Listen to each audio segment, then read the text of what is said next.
I know, that's what I know.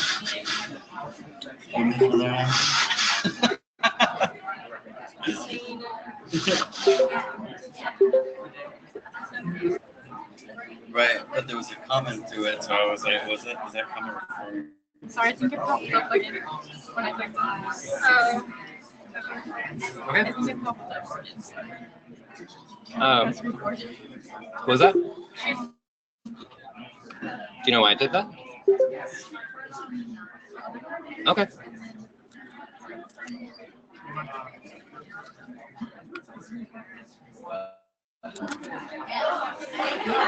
So hopefully that will stay on the side. Great.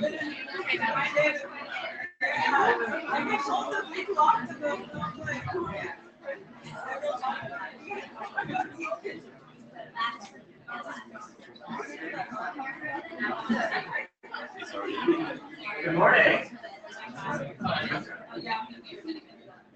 People are hiding everywhere. People are over here, here. I just want to make sure where everyone is, so I can at some point see everybody. Because this room is a little weird. Good morning, my name is Leo. Thank you so much for being here. Hopefully, this will be useful for you, and not just waste 3 hours. So, have any of you heard this before? Most folks say no. Great. I want to tell you a story about. Can everyone hear me okay? Yes, great. So I wanted to tell you a story about a man that I met who I thought had to have sold his soul to the devil in order to know the things he knew and be able to do the things he did. I met him when I must have been 18 or 19 and in college. And he just blew my mind away. I swear, like, there was something different about how he approached things. And little by little, I began to pick up on his secrets, on how it was that he was able to do these things that just blew everyone else out of the water. And everything I learned from him sparked an idea. Not too long ago, maybe about 1.5 years ago, sparked this idea of how can we take all of that and apply it to the Mcat. Because Mcat is a terrible thing. And so it planted this seed, this idea, where I thought, how can we use this to change the landscape of diversity in medical school? To change how we think about how diverse medical schools can be. And so, in telling you all of this, I want, oh, right, that's right there. So, I don't want any of you to study for the Mcat. I know that might sound weird, but I don't want any of you to study for the Mcat. Instead, I want all of you to train for the Mcat. You might think, so what, big difference? Well, I think there is a great difference in that mind switch and that mentality. In the end, we're all taught to study certain ways, and I think a lot of that is crap. But that's what this is all about, how to train for the Mcat. And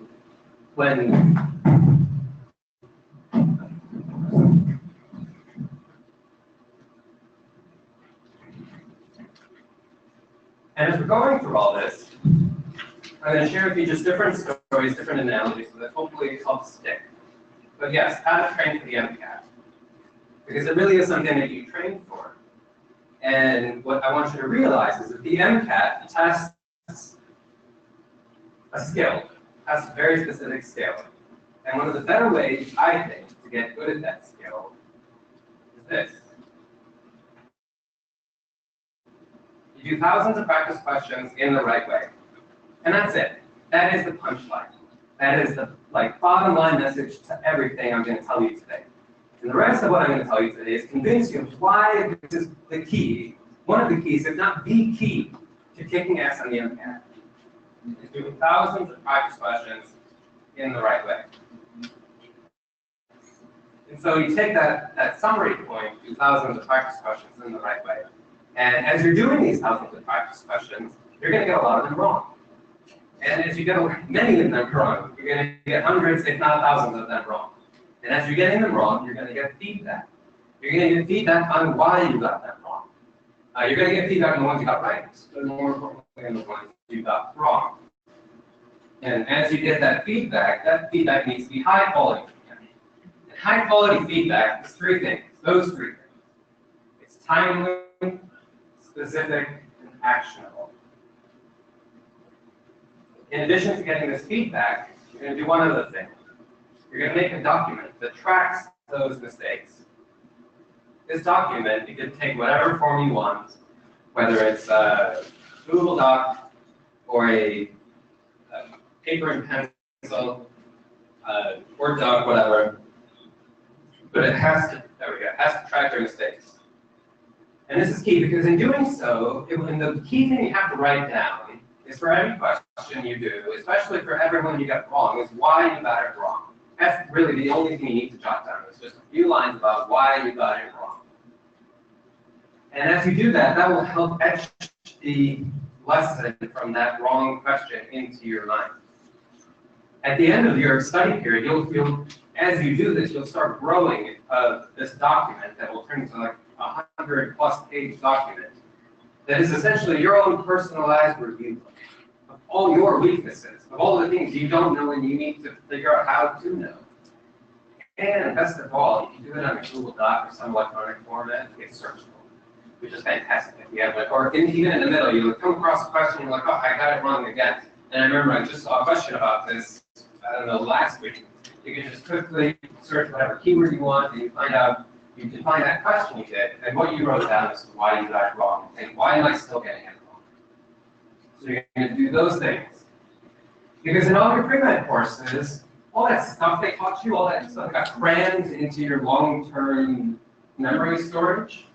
They never taught you in any of those courses, with all that knowledge that got crammed in, how to apply it to the MCAT, the MCAT style questions. And that is the key. That is what the prep really is. That is what the training really is. When people say I'm going to study for the MCAT, and remember, we're not going to study, we're going to train for the MCAT. That's what it is. It's learning how to take all that knowledge and stuff that's somewhere in your head and apply it to MCAT style questions. And I think one of the best ways to get good at that is to do thousands of practice questions in the right way. So again, that being the summary punchline. And these three components are sort of the main components of how you carry out, how you execute that punchline. Because you do thousands of questions, you get lots of them wrong, you get a lot of feedback on why you got that wrong. That feedback needs to be high quality feedback, and just garbage feedback. In order for feedback to be high quality, it has to be those three things: timely, specific, and actionable. And as you're making all these mistakes, doing all these questions, you make this document that tracks your mistakes. But essentially, each line for each question has something that carries for you. It'll be different from person to person, the essence of why you got that question wrong. And that is the summary. If you want to walk out, walk out. Because that is it. That is the main message I want to give to you. The rest of this is showing you like why this is actually true, why this is the case, and how to actually do it, and some bumps along the way, and how to make sense of it all. Because when you, let's say you're going to take the MCAT in April, but now it's October, so you have, 6 months or so? And so let's say this is the start of your 6-month training period, and you're going to take it in April. And you think, okay, well, how do I do that? I need some material. And so you Google, what material do I need to kick ass on the MCAT? You come across, essentially, a sea of material. Just every single company has their own version of their prep book, their question book, their flashcards, their whatever firecracker nonsense. And you think, how am I going to make sense of all this? You go to like the websites and like Reddit, and you see what people write, and it all kind of blurs into one big sea of, I don't even know where to begin, because there's so many materials out there, I don't even know how to use them correctly. And it feels like, kind of like you're walking in a forest, with no path, no compass, no map, and you could be walking around in circles for months without even realizing it, that you're going in the wrong direction or that you're just going around in circles. So with all of this, what I want to do is show you something like clearing in the path. Something that to help make sense of all those materials. So that it's not just going around in circles, kind of like trial and error. And essentially the main component of that path is that summary point, to do thousands of practice questions in the right way. And it's not easy. I'm not saying it's like a get-rich-quick scheme or just an easy answer, easy thing to do. It's simple, but it's still hard. It's kind of like, let's say you're going to climb a mountain. And it's not a very technically difficult mountain to climb. And you can actually see the whole pathway up to the top, but it's very long. It's going to take you weeks, months, if not years to climb that mountain. And it's going to hurt, and you're going to be very tired along the way. You're going to feel giving up along the way. But at least you have a path forward. I need you to realize that the Mcat has something you can do, not just something you know. And there's a big difference with that because it changes everything downstream of how you train for this thing. So the Mcat tests something you can do, not just something you know. It tests a skill, a very specific skill. And all those Mcat review books, the Kaplan, Princeton review, Berkeley review, whatever that review, they all teach you to know. They don't teach you to do. I mean, the Mcat tests something you can do, not just something you know. The books give you the know, and it's all those practice questions that give you the do. Those books don't give you any of the know, but it turns out that the practice questions, they give you the do, and they also give you a lot of the know along the way. Like a 2 for 1 or 1.5 for 1. Again, those books, and I can't stress this enough because this is one of the major pitfalls that students fall into. All those, we can read those books till the cows come home, and they only give you the know. They don't give you the do, they give you the false impression that you can do. And that's where many students trip and fall flat on the face when they take the exam. It's those practice questions that give you the do. And so the other thing I want to help etch in your mind is this mental picture, this mental representation of what it looks like for you to be sitting there day after day, doing practice questions, getting them wrong, accepting the fact that it hurts to get them wrong, getting the feedback from why you got them wrong, and making little increments of progress forward in terms of your proficiency and developing your Mcat skill, like what it really means to develop that Mcat skill. What is that skill, and what does it look like when me or you are getting better at it? So we'll take a break. Because I've just gone and on and on, no matter how interested you are in listening and learning, and how interested I am in telling you, we all kind of lose attention. So we'll take a, 2-3 minute break. If you want to get questions, you can ask questions. And as we go through this, you'll see it'll just be short, like 10 to no more than 20-minute increments. We'll take a break. You can goof off, go to the bathroom, lose your mind on your phone, whatever. Or just chat and ask questions. But yeah, so 3 minutes. Mm-hmm. So what about that story you were referring to, like the man? Yeah. That was supposed to. Mm-hmm. What about it? And how is that connected? Oh, because so he had this magical power that seemed like the field that he was working in, and he was just really good at it. He was amazing. And all his surrounding competition, he just blew them out of the water. They weren't even like a close second. And so I became fascinated with how it is that people get good at something. Like how it is that experts become experts in whatever they do. And then through that, I just figured, well, what if someone could become an Mcat expert? How is it that someone could become like the Michael Jordan of taking the MCAT? That's where that. That's where he Well, he did. I did. Okay. Yeah. Yeah. He was actually a painter. I started out my life wanting to be an artist, so I went to art school and studied photography in college. And to be a well-rounded artist, you study other disciplines. So you study painting, and he was a professor at the time. And I met him sort of by chance one day. The way I met him was because there's this girl that I wanted to meet and talk to, and she was he was giving a talk about his work and his philosophy, and she was going to go. So I went to go just hang out with her, and happened to hear him. And then, yeah, like I said, like I was just blown away. And I realized, oh my God, this is the person I have to learn from. And yeah, after that, everything changed. He's like the one person who's had the single greatest impact on me as a student and as a thinker and as a learner. Everything I do is trying to pay it back to him by paying it forward. But yeah.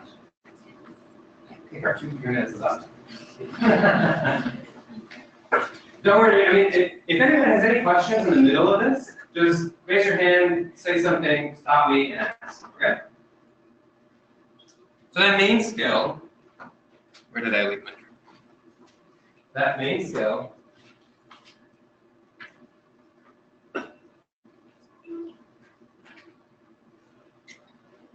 before we get to that, what was that summary phrase that I kept telling you? What was that? Someone very loud. Okay, it's not just practice questions, it's do thousands of them and in the right way. So you might be wondering, what the hell does that even mean? Like, how can someone say there is a right way? Well, that's what I'm trying to argue with. I'm trying to argue and convince you that there is at least better, there are at least better ways. And that there's not a right way. Or at least there are definitely wrong ways to do it. And you want to avoid those wrong ways. And what were the 3 parts to executing that summary phrase? So you remember there were those 3 figures, those 3 little cartoon figures. The one at the top left was the little character with that yellow arrow going to his head. What did that represent?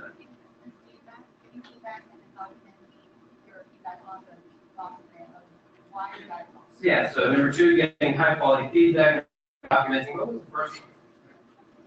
Yeah, getting lots of practice questions wrong. And setting the fact that you look at that wrong. So it has one very specific skill. You don't want to try to take a guess at what that skill is. Once you actually hear it, you might be very unimpressed. You're like, what?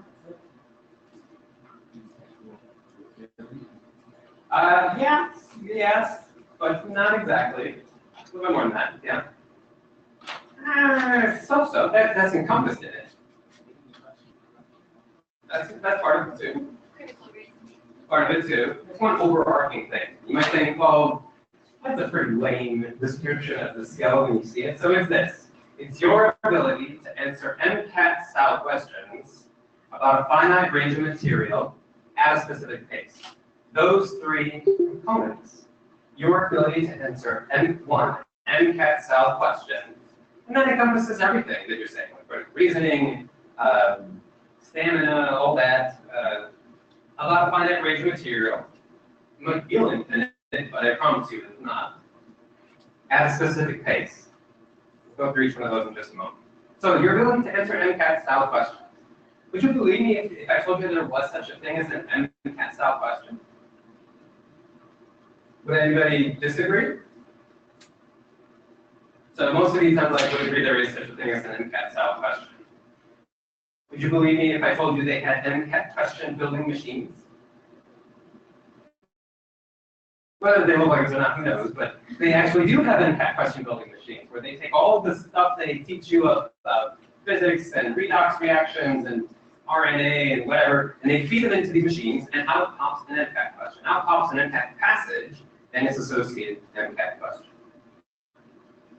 And each one of these question building machines operates according to a certain blueprint. It takes that material and it reformats it in a very specific way. And no matter what material you feed into it, it will reformat it, chew it up, and spit out an MCAT style question in the very same style. And there's not just one, there are many. There are more than 5, I promise you. And people ask, well, how many are there? And there are more than feels immediately obvious in terms of doing questions. Like, after doing 200 questions, you may not yet get a sense of like how many different question styles. After doing, let's say, 1,000, you will. And after, let's say, doing 2,000 or 3,000, you'll feel like, okay, I think I've seen almost all the different question styles there are. Then you come to the end of it. So it's not infinite. It's large enough that it feels like you can't get a good sense of it just in your initial pass of training. But after doing thousands of questions, it's small enough that you will get a good sense of what all those question styles are. And so you can take one item, let's say, passage on redox reactions, and you can feed it into different machines, And each one of those will pop out a different question style. You can take whatever you want to feed it in. You can take different concepts, feed it into the same machine, and you get that same style question applied to all these different concepts. And the whole reason I'm saying all this is because the more familiar you become with these question styles, the easier it will be to answer. They won't throw you off. You'll be like, what the hell are they even asking? The first time you cross that. The third, 10th time you cross that. That's that kind of question. And the way you play with them by getting them wrong over and over and over again. And becoming comfortable with the fact that you will fail over and over and over again. And I keep using these little characters, like this little guy with a yellow arrow going up his head, in the hopes that pictures and images and goofy little characters will stick in your mind a little bit better than just throwing words up on the screen. That when you're practicing, yes. Anybody know what this is from? Oh, wow. But most people don't. So yeah, I mean, this is probably from even before you were born. Do you remember what this scene was? So this was from the first Matrix movie. This was at the end of the movie. You remember what happens in this scene? Maybe chase. Yeah, so they kill Neo. This is right after that, and he sort of comes up from the dead.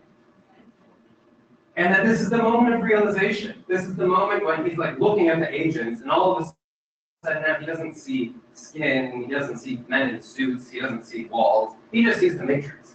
He sees the underlying structure of the world that he lives in, or that artificial world that he lives in. And at this moment when everything now kind of makes sense to him, and he's able to really manipulate that world however he wants. And I promise you, you're doing these thousands and thousands of questions, there will be a moment when you have this moment of realization where you will start to peel back the layers of how they mask these topics and how they formulate their questions. And you're going to see it like seeing the Matrix. I promise you, there is that moment that comes. Because as you do these thousands of practice questions, you're going to gain such great intimate familiarity with not just what they ask, but how they ask it. So that what they ask is the content, the no, but the how they ask it. That's what trips everyone up. In PDI, people ask me how many question building machines are there and what do these question classes look like. If we have time at the end, we'll talk about that. So that second part, your ability to answer questions about a finite range of material, there's almost like an infinite amount of undergrad science that they teach, that you can teach, right? But from that, the Mcat folks, they take a chunk, a sizable chunk of Mcat knowledge, Mcat science.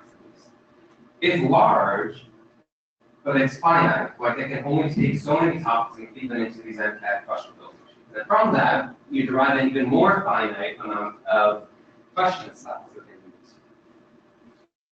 It almost feels like if someone told you you had to walk around the Earth. You're just walking and walking and walking. It feels infinite, but eventually at some point, imagine if the Earth were all land, you get around back where you started, and you see, oh, these are my own footprints. I've been here before. So it's no different when you're doing these practice questions. It'll feel infinite the first, 5, 6, 7, 8, 900 questions, but then after a while, you will start seeing the same things over and over again. You'll start seeing not just that, but they ask them in the same ways over and over again. And you need to have that familiarity. You have to reach that point. The only way you do that is by doing thousands of practice questions. And at a specific pace. So imagine if the Mcat was not timed, we'd probably all do better. If they told you you can take however long you want, take 3 days if you wanted. You can't cheat and use outside material, but there's no time limit. You probably would do that. It's when they have that time pressure of having to finish, read super fast and you misunderstand things. And if you quickly read through the answer choices and you don't even have time to answer all the questions, that pressure, and you realize, oh shit, time is clicking down, and I'm not even close to finishing, and it makes you even more anxious, and it makes you even score more questions.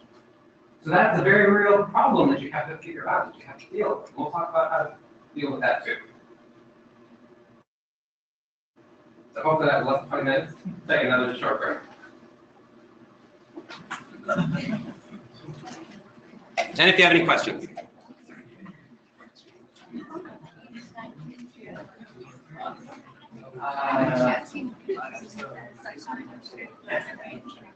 It should be.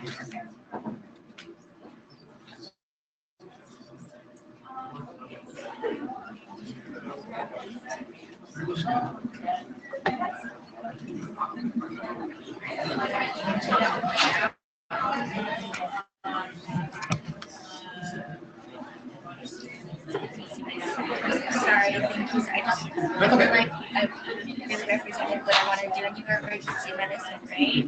So I wanted to get to know that.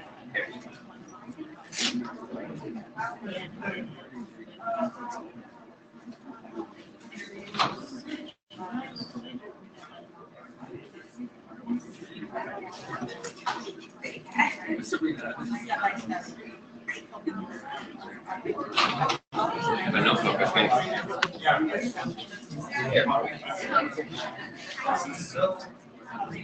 That's our new logo.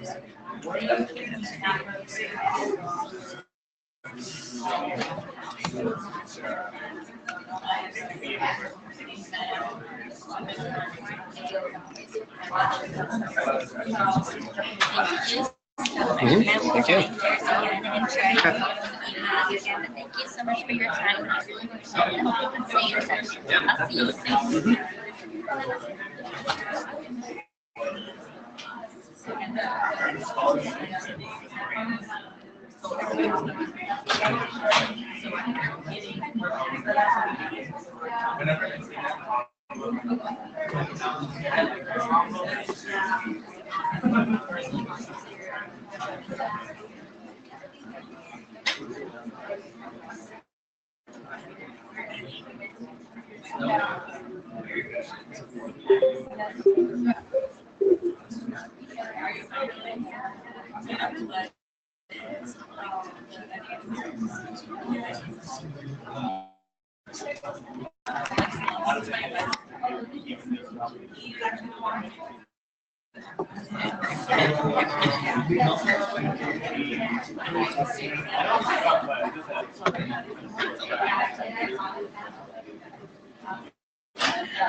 soon.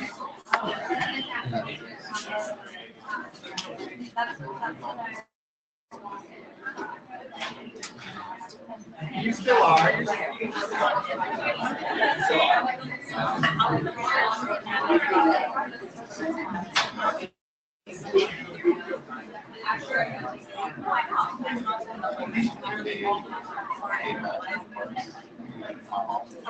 Who is that person? Yeah. His name is Terry James Marshall. Terry K-E-R-R-Y. James Marshall. M-A-R-S-H.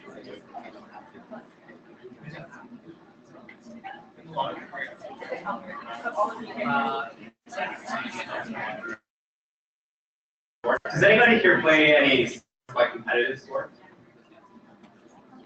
What did you play?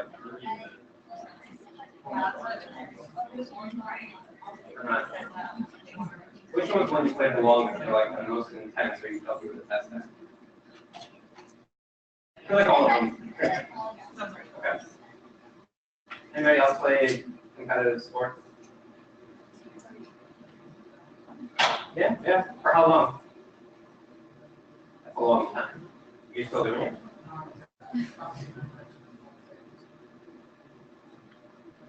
Oh, so that's really intense. Okay. So you know something about the nature of practice. Yeah. Okay, we'll get to that in just a moment. So there's this Mcat skill, and I want to talk about how you develop that Mcat skill, how you get good at your ability to answer Mcat style questions, because in essence, that's what the exam is testing. Before, what was that summary phrase? Yes. And the three parts to executing that?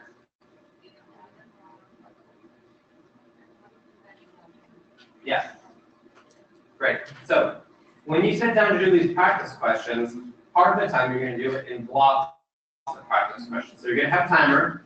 You're going to do 15 to 45 questions at a time.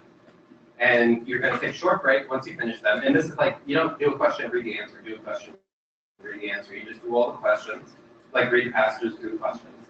And so 15 to 45 questions, that's no fewer than 2 science passages, and probably whatever 45 questions end up being passages. You take a short break, 5 to 15 minutes, and then you review them. You review why you got it wrong and how you're going to lower the likelihood of getting it wrong again. And you need feedback. So what were the 3 parts of high quality feedback? What? Timely, specific, and actionable. Yes, and I tell you exactly why it needs to be all of those 3 things. So that high quality feedback, yeah, has to be timely. So those who have done competitive sports will be able to relate to this. But imagine, let's say, you're learning how to play tennis, and you're just starting out, so you're just working on your swing, and you get your tennis instructor, your tennis coach, and she tells you, okay, you're going to do lots of swings. So she throws the ball and you swing. She throws the ball and you swing, and you swing, and you swing, like hundreds of times, right? And then she says, okay, we're done. Hey, you want to go grab a beer? Sure. So you're chatting at the bar, and then the instructor says, you know, when you were doing those swings, there was a moment when your wrist was all wrong. When you were swinging, your wrist was kind of cocked like this, but it should have been a little more like that. And you're thinking, why the hell didn't you tell me at the moment of doing it? Now, like, how am I supposed to remember like, which swing at which moment? Like, I don't even remember what my hand was like at that moment. And so essentially, that feedback from the coach is useless at that point, because you need to be able to remember what the mistake was that you were doing it pretty much at the time you were doing it.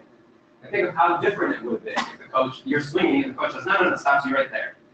See how, and it goes up and says, see how your wrist is like this? That's all wrong. Your wrist needs to be a little more like that when you swing. We need this part of the swing.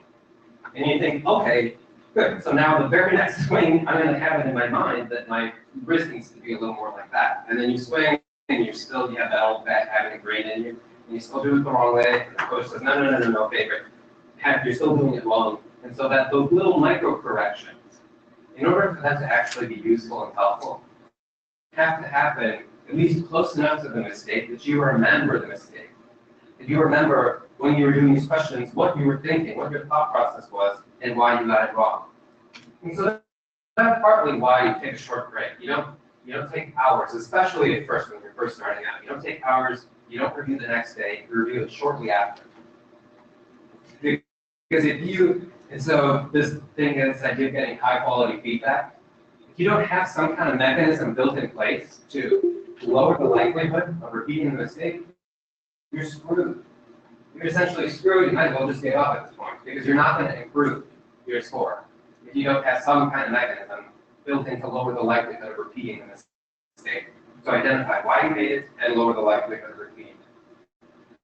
Finally, is that you remember what you were thinking at the time of the end question. Because just like that, the useless feedback of the coach, if it's much later, it's much less likely that you'll be able to use that feedback in some way. So these thoughts that your mind is going through when you do a question. And this, it's kind of like I'm not very good at baking, but every now and then I try. And when you go to bake something, you go to your kitchen and you go to your cupboard, and what's the first thing you do? You open the cupboard and you take out your ingredients, and you have to have all the right ingredients. If you don't, then game over immediately. Right? So then, I got my ingredients out on the countertop. What's the next thing? I need sort of instructions. Yes, the recipe. You need the recipe in order to figure out how to mix these things together. And now I got my ingredients, I got my instructions, my recipe, and what's the next thing I do?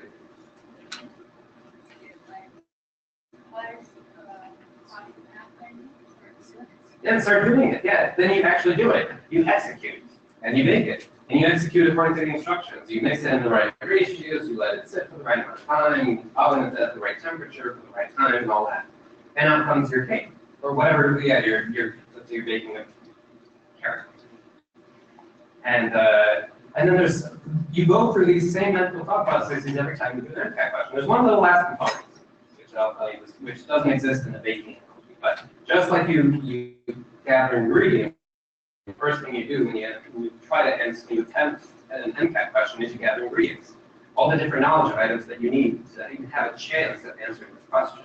That's like the content knowledge that you're retrieving from long-term memory. The second thing you do is pull up the reasoning processes. That's like the recipe. How do I use this content knowledge and kind of mix it up? How does the ideal gas law work, and how do I not screw it up? And you can actually do it. You apply the reasoning processes to those ingredients, you do the math, you do the calculation, and you get your answer. And the last thing you need to do is to make sure that you answer their question, because they will set up lots of traps for you.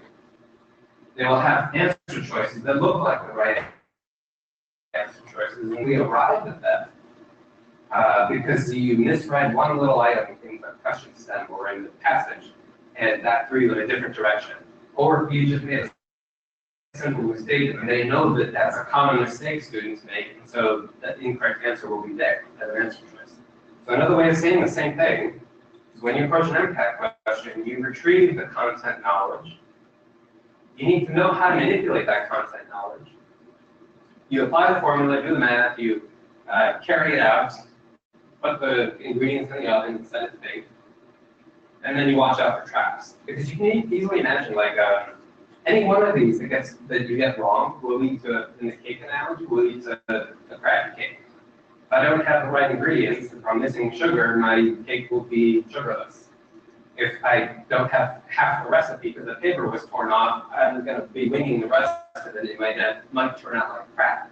If I set my oven to the wrong temperature, it's going to turn out like crap.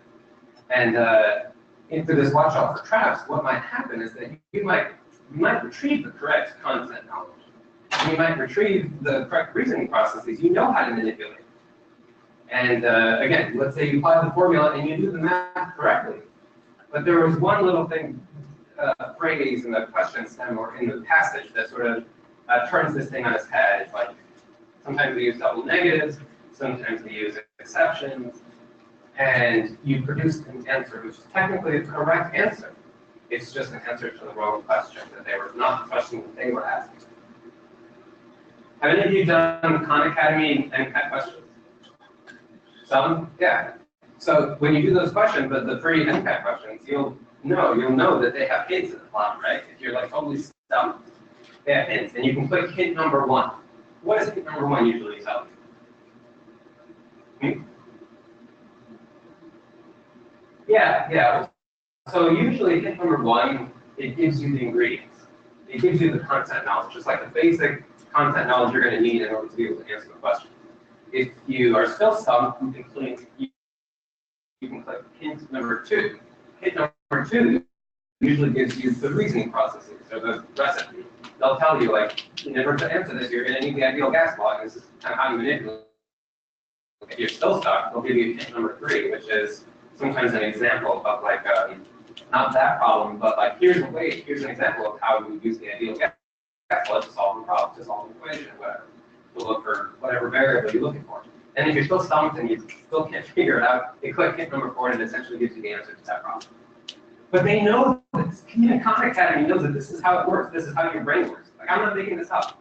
This is just how, they're not making this up. This is just how your brain works every time you attempt or encounter an MCAT question. It goes through these same thought processes each and every time, whether you realize it or not. That's why their hints are built this way. Because you need that stepwise progression of items in order to be able to answer this question. It's not like by random chance that they made it that way. So if you know this now, you can keep this in mind so that when you get a question wrong, you can go back and think, where did I get it wrong? Was it that I got the wrong ingredients? I didn't have ingredients, I couldn't even attempt the question. I had the wrong reasoning processes, or I screwed up the math, or I answered some other question not really what they were asking, because wrong. And a mistake in any one of those will lead to a wrong answer, will lead to essentially like getting that question wrong.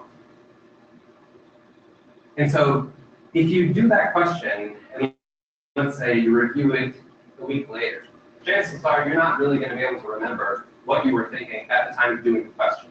You're not going to be able to remember, well, was it that I screwed up the math? Was it that I didn't know how that formula works? That's why you need to review shortly after, because you need to remember what your brain was thinking at the time you did the question. And then specific, because if you can identify which one of those it was, now you can do something about it. If you don't, just like a cake analogy, like my cake turned out like crap, and I didn't realize because my oven was turned at 600 degrees instead of 325, I'm going to keep baking a crap cake every single time.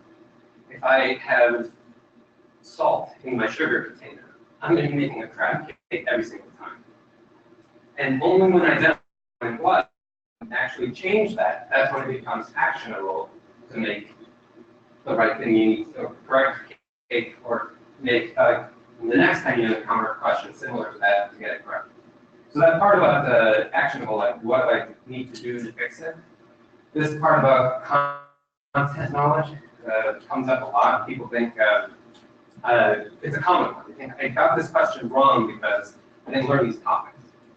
Because like content knowledge is missing, and that's why I got these wrong. Well, that may very well be for many of them. But just remember, that's probably not the case for all of them. And it's a common trap that students get fall into. They get questions wrong.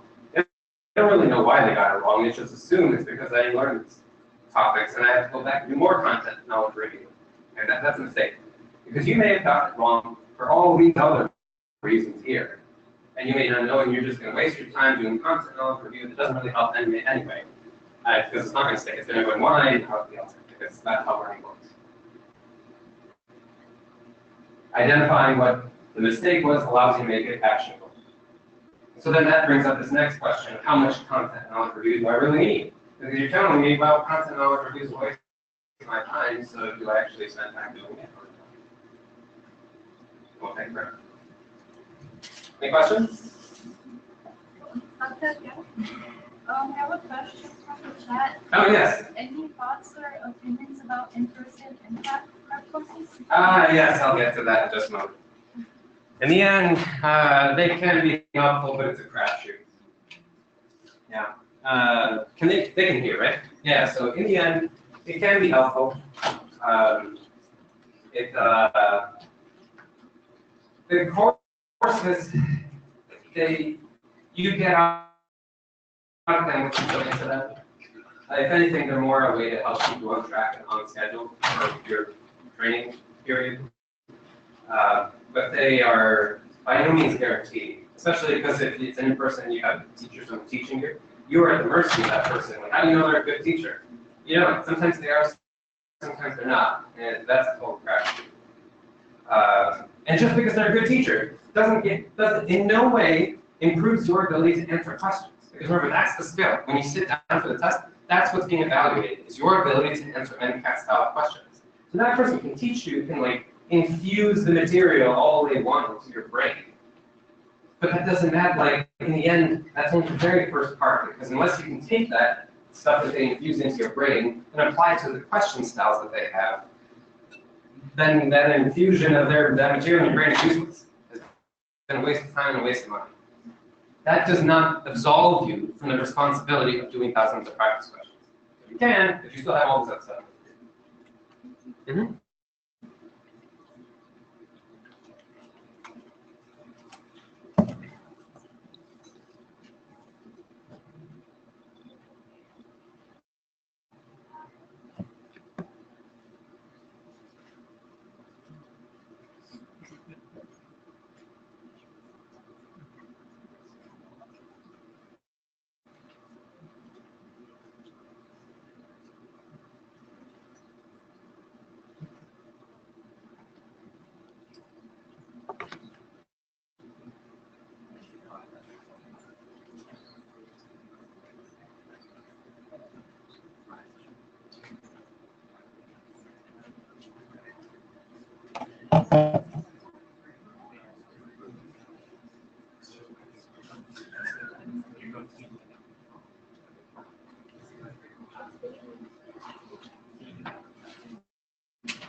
Yes.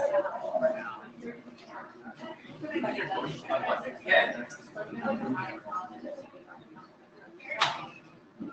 No, just as you're doing this question, you just have time. Yeah, like a lot of your software. I'm not time for yeah. Then I'll talk about that specifically, like how you turn yourself into how you catch or function.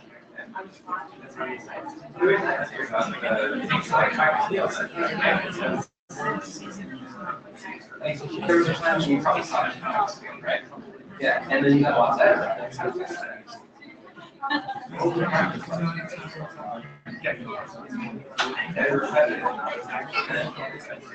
You must make a lot of mistakes.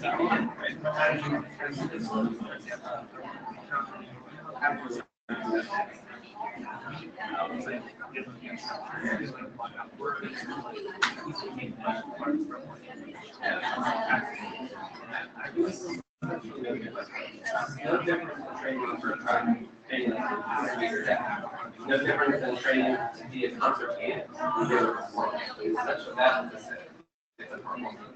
a high stakes performance. Where a lot of people depend on it, but it's just like running a track race. And you train for no different than you train for track, for training, all that stuff. Practice, practice. You use three factors essentially by practicing. So, like in your case, you train by reading about the theory of track skills, and you might have learned it at the very beginning, right? So eventually that would be time. Eventually, practice training your legs, training your technique, your position, your arms, and all that stuff. And there are many different components. One like that, there are many more components to define what that is.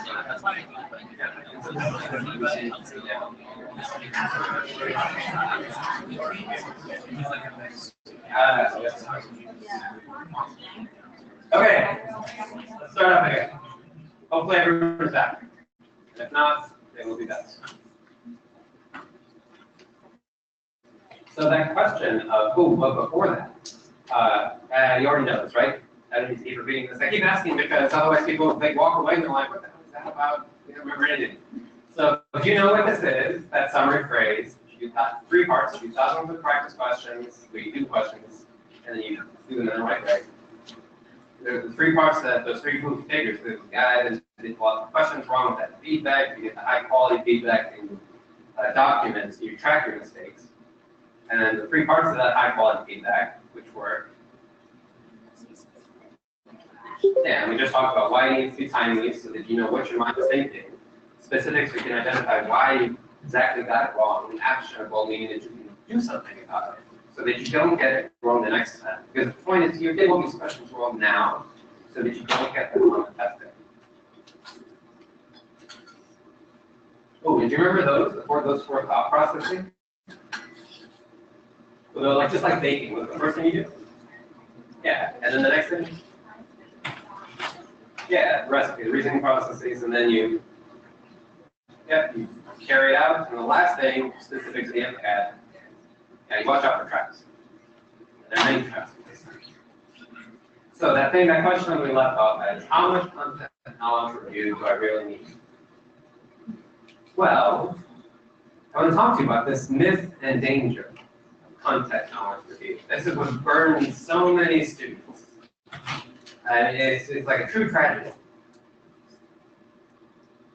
Imagine that you can almost like put on a graph the benefit that you get from the time you spend on reading content review books. Like you get your set of 4 Kaplan books, and however much time you spend on it. And on the x-axis, you have time starting from now until when you take the exam. On the y-axis, you have your exam score. It's just pretty much like this. At the very beginning, yes, it is beneficial to your exam score. But as time goes on, it really isn't. You spend all of your time in it and you get very little benefit, essentially no benefit, from just reading review books, those Kaplan, whatever company you want, review books. And then students have this follow-up question. Well, if I don't have enough content knowledge, I'm going to get all the questions wrong. Yeah, that's true. Well, but then they think, well, like then I should do the questions because then they get the questions wrong, and that's okay. Like that is the point. It's okay to get these practice questions wrong. You're supposed to get them wrong. That's the point. Then no one tells you, but I promise you, you are supposed to. Because traditionally how they were taught, like in school and at study, is that we're given a book, we're given some material, and we don't have to take tests on it, so we read. We take that book and we read it from like beginning of chapter to end of chapter. We study it so we can take a test on it. We do that. That's the pattern we do. We study to take tests. And I would challenge you to think about it in the opposite fashion, that you should take tests to study.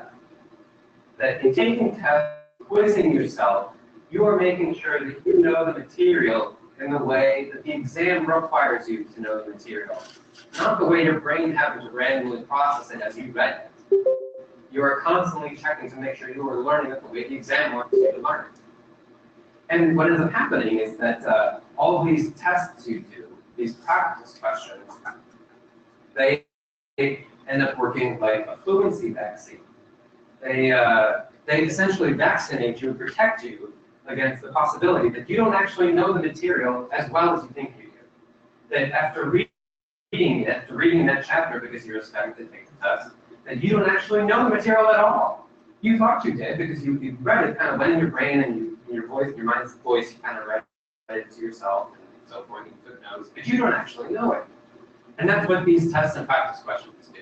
And it hurts. Trust me, I know it hurts. Every time you get a question wrong, just like a shot hurts, like just like a vaccine hurts, it's painful to get it wrong. But that pain is essential. And every time you get it wrong, it will protect you against that fallacy, that false sense of security you get after having read these review books. Students ask, well, how much time should I spend? If you're saying it's a waste of time to spend time reading content review books, like how much time do I spend doing it? And it's not a total waste of time. You do need some of it. It is helpful.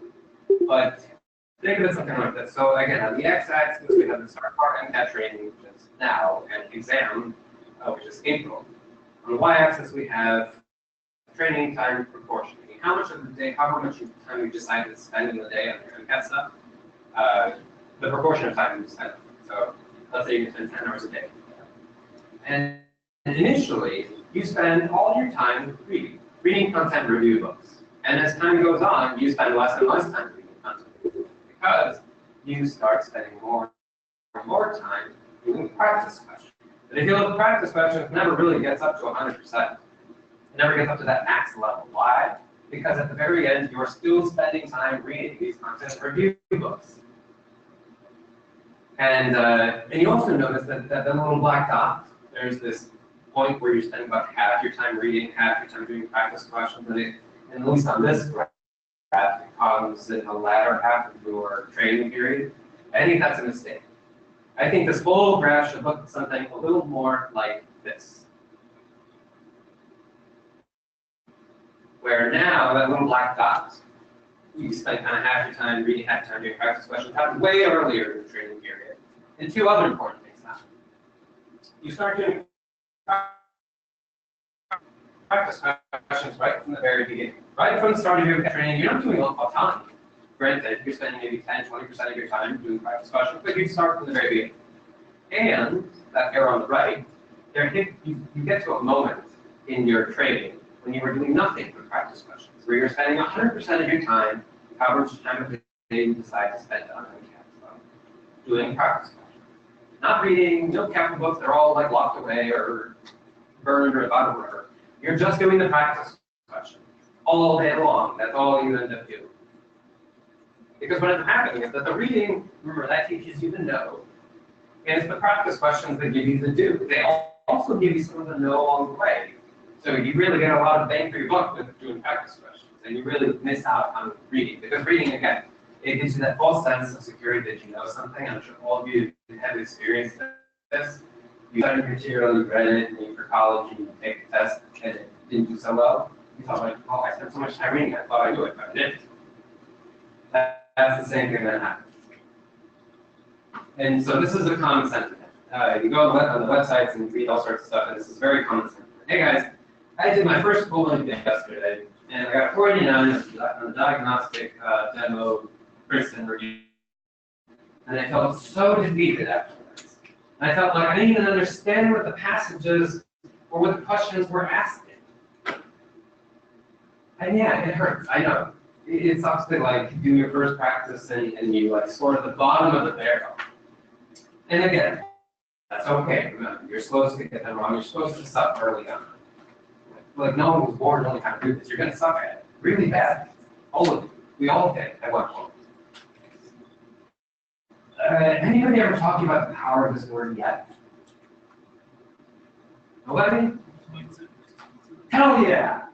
Tell us about that.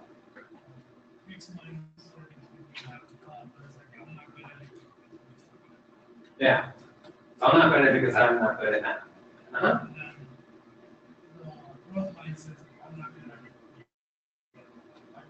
Yes. Yes, you're already ahead of the curve. I'm not good at it yet. So yes, this book, Mindset, by this woman, Dr. Carol Dweck, talks about fixed mindset versus growth mindset. And it's just an awesome book. It's pretty short, quick read, easy to digest, but I think very powerful, a very powerful tool that can help you in many ways for the future. But yeah, she talks about a fixed mindset versus a growth mindset. A fixed mindset being that I suck because I inherited stuff. And a growth mindset being I suck because, well, I'm just starting out. And I will not suck at some point in the future. And so what you can do is use that word yet, and tag it, just like he said, tag it on to the end of all these self-deprecating phrases that we have. A common one being, I can't get these MCAT questions right because I can't get these MCAT questions right yet. But you will. With time and training, you will. I promise you will. You just need to do the practice questions. Thousands of them in the right way, getting them wrong, getting feedback, all that good stuff. So another common reaction is I did my first full-length practice exam, and I did horrible. I'm going to go back to do more content review before restarting practice questions. So tell me your name again. So we were just chatting right now during break with the kind of apparently saying he did track and field, and at the beginning, like as we all do when we start track and field, we suck. And how do you get better at it? Well, just like when you play soccer, you don't say, I'm going to go back and read about the theory of running. Or I'm not going to go back and read about the theory of soccer. You're going to actually practice the skills you need to do. And it's the same thing. I mean, just like how ridiculous that sounds. I'm going to go back and read about the theory of soccer. Sure, it will help a little. Maybe it'll help to watch some of his games and his technique and so forth. But there's a limit to that. You actually have to do it with your own body. It's the same. And that's like one of the big fallacies that I want you to get over. I want you to see that this MCAT is a performance, just like a soccer game, a soccer match, just like a concert pianist delivering a performance. It's a performance that you train for.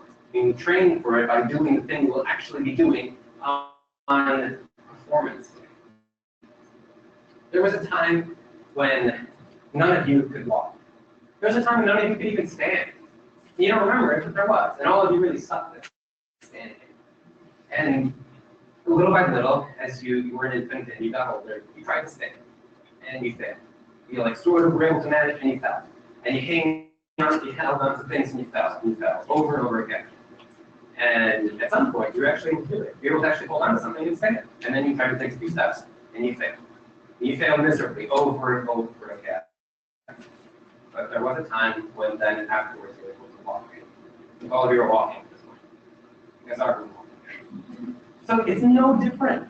Like to that baby. Like no one tells the baby, hey, walking is not for you. Like I think you should just quit while you're ahead. Go do something else because this isn't what you're failing miserably. You're making a fool out of yourself. Just stop. And yet now all of us are ingrained with this shame of failure. When you just have to deal with the fact that you will fail and suck at it, and eventually you won't. Just like you will learn to walk. And just like the baby, the more the baby falls and fails and gets up, the faster they will learn how to stay up. So again, the more you fall and get up, the faster you learn how to say it. So it's different with practice questions. The more you get these practice questions wrong, so analogy, the more you get these practice questions wrong and learn how to not get them wrong, the faster you're going to get them right. And it's no different. Oh, wow. No break. Okay. Questions? There's a question on the live stream. Yes. It says, where can we find more practice and code exams besides using the whole ANC and Mcat material? Yes, I will tell you all in good time. But more important than that is not just where you find exams, but you need to do blocks of practice questions. You need a question bank. Because it's not enough to just do practice exams. Like a full-length exam, it's however many several hundred questions. You need a separate source, a different source, separate from that. That is something like a question bank, where you can select blocks. You can do blocks of practice questions, like 15 to 40 questions at a time. And I'll tell you about resources soon. Good question over there? Okay. Couple minutes. Or do you want to just keep going? Okay, cool. Never got that answer before. So on that theme of the myth and the danger of content review. So what was this slide? What did I tell you when I showed you this slide? The trade. Because the Mcat tests something you can do, and not just something you know. So that being able to do the practice questions give you that, and they also give you the know. Spending all your time on those content review books, that gives you only the know, and even worse than that, it gives you the false impression that you're able to do. And again, so that idea that you study to take tests, that's passive learning, whereas the opposite, taking tests to study, is way more active. You're still learning the material, still like seeing the material and kind of reading it, going into your mind and processing, but it's way better, and it's way better use of your time. Because what can end up happening is so then, yeah, students ask, well, you're saying I shouldn't read review books? No, you can. Just know that they will deliver everything you hope that they will deliver. And what can end up happening is that you end up with this crappy safety net. So another common sentiment is this: Mcat tests so broadly, no matter how many questions I've done, I still feel like I won't have covered everything. And if I just review all the material, like this set of 4 books from cover to cover, at least I'll have safety net. But I'm sure hopefully by now what you're realizing is that safety net is crap, right? It's like a safety net where the netting is very wide and it's full of holes, and it doesn't catch you when you fall. Just because you've seen it like from cover to cover, in no way guarantees that you'll be able to answer questions about it. Because the exam is not testing on your ability to read this material. It's testing on your ability to apply it to the stuff that they ask you about. And so what can end up happening is you read all these books until the cows come home, and you still get this result. And you think, how is this possible? Like, how does this happen? That like I just read and read and read, and I just read about this concept. I literally just read about it 10 minutes ago, right before I started doing this question on that topic, and I still got it all wrong. I swear, and you're like, some of you shaking your heads, yeah, that happens. This happens to you, right? Yeah, so why does that happen? Why is that the case?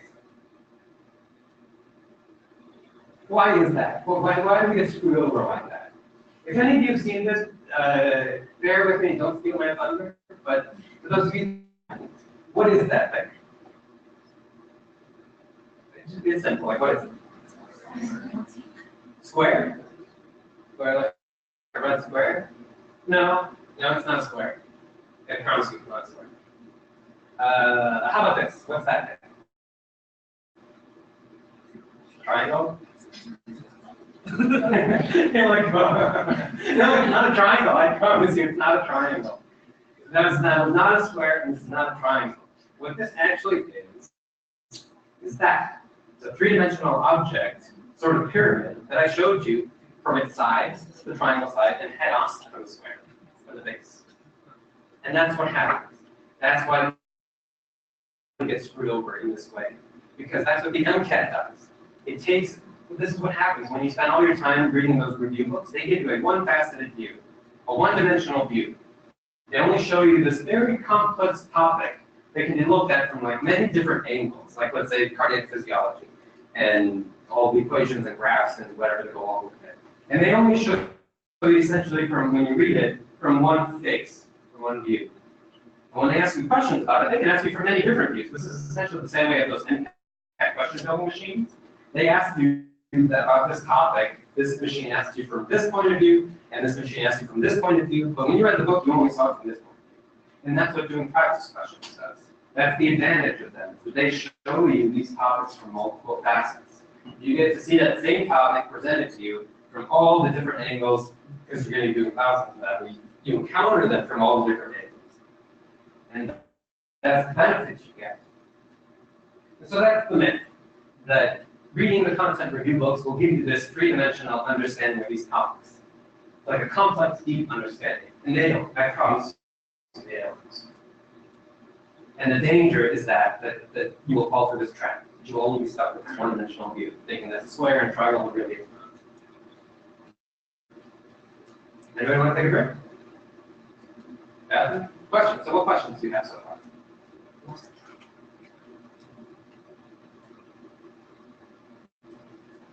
So, yeah. Mm-hmm. It's okay to do it the next day if you're not doing it the same day. So that's a little bit of a caveat because, yeah, a full-length practice exam takes a long time to review. It takes a long time to do. It takes like 7 hours to do, right? So by the end of that, you're totally shot. So that's a little different, yes. That part of it that same day later, you can take a longer break, like a couple hours and eat or whatever, and then the rest of it the next day. But the part you reviewed that same day should be the questions you got wrong. Focus your time on the questions you got wrong. Skip over the ones you got right. Those you can review tomorrow. But yeah, that is, yeah, because it does take a lot.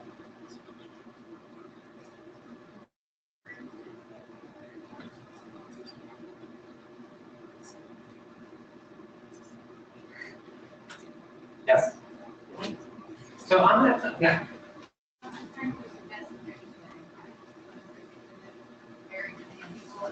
Yeah, it varies a lot. It varies depending on the person, on their school schedule, their work schedule. It varies on, yeah, a lot of things like that.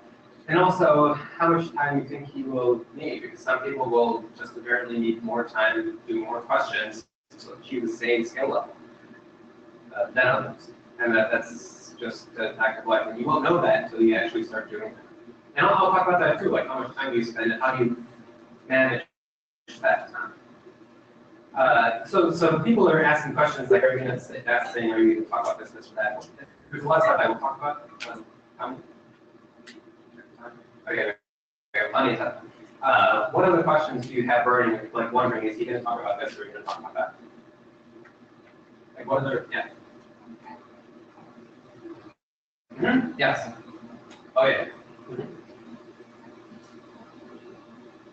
Yeah, totally. Mm-hmm. Mm-hmm.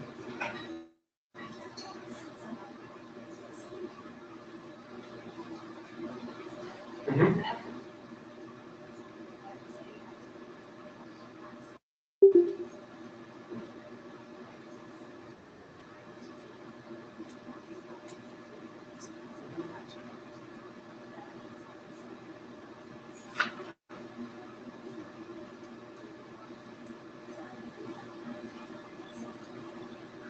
Because I guess what I'm understanding is because you felt like you had to keep doing practice questions on acid-based stuff until you started getting it right before you can move on.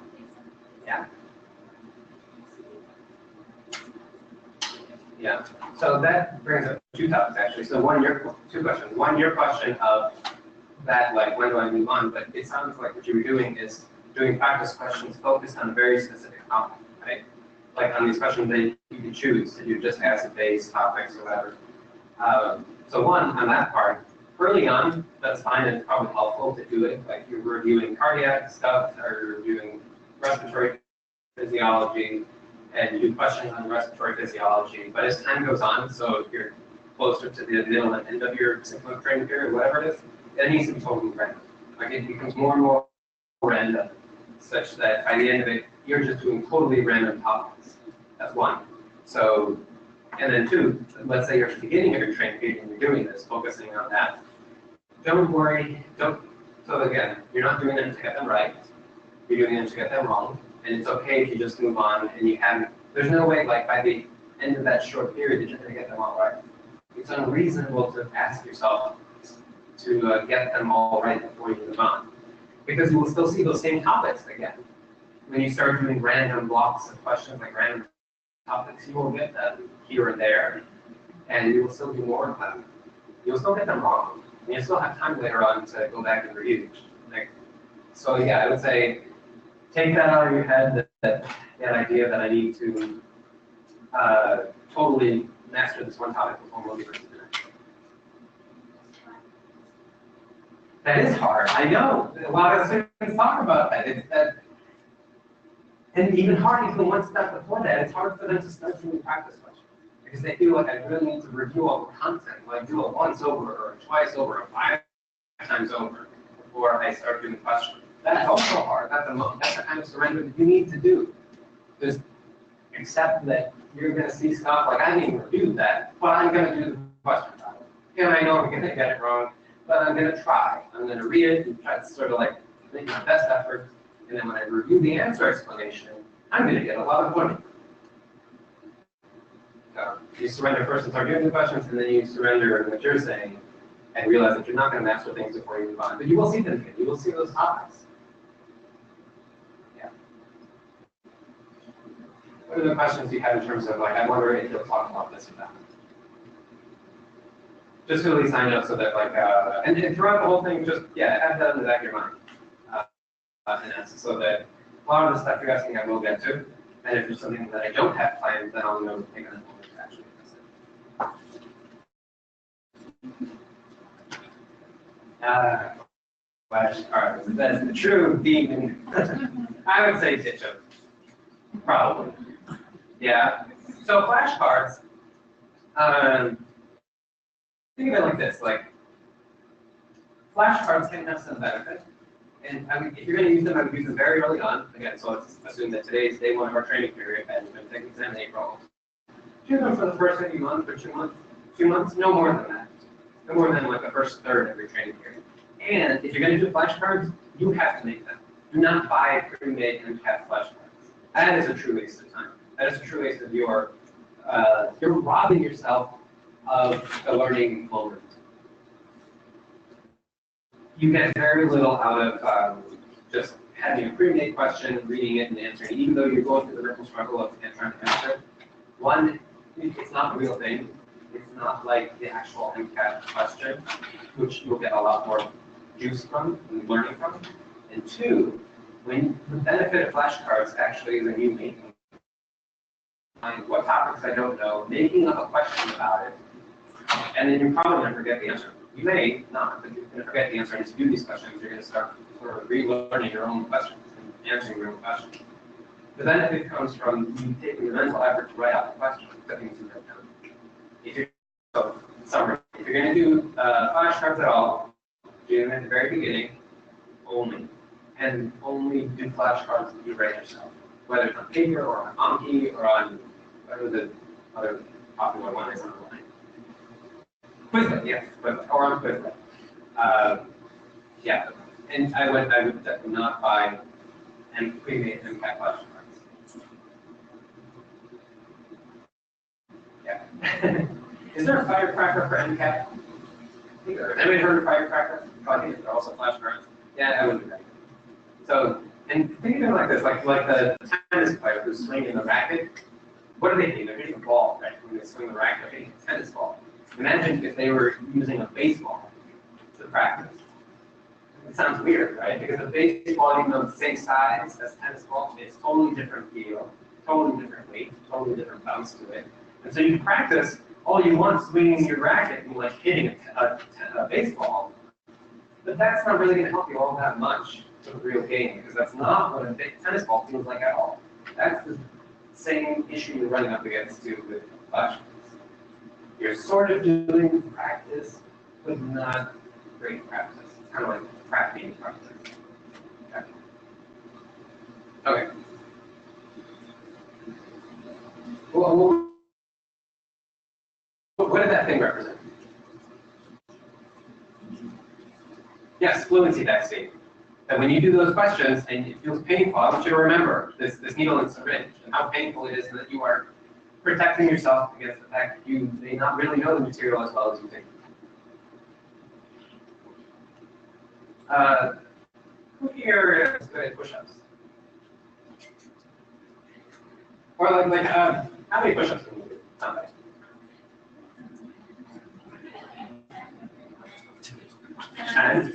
Okay, anybody do 20 push-ups?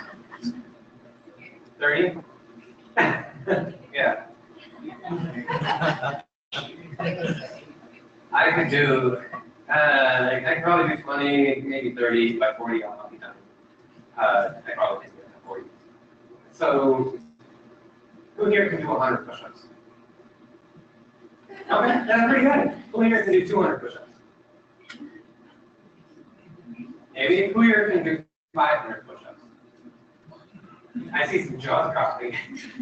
Can you imagine someone actually doing 500 push-ups? What about 1,000? What do you think the world record is for push-ups? It's more than 3,000. See, we were like, what? How could that be? It's more than 3,000.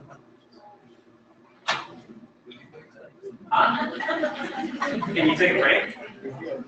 So they do different ways when setting these records. One's like continuous, one's in a period, like a time period, like in a whatever 24-hour period or 10-hour period. Think of it like kind of like long term. Sure, you can take short breaks, but it's within a certain time period. Keep going up. More than 3,000. More than 5,000. See? You just found 10,000. Just a little over 10,000.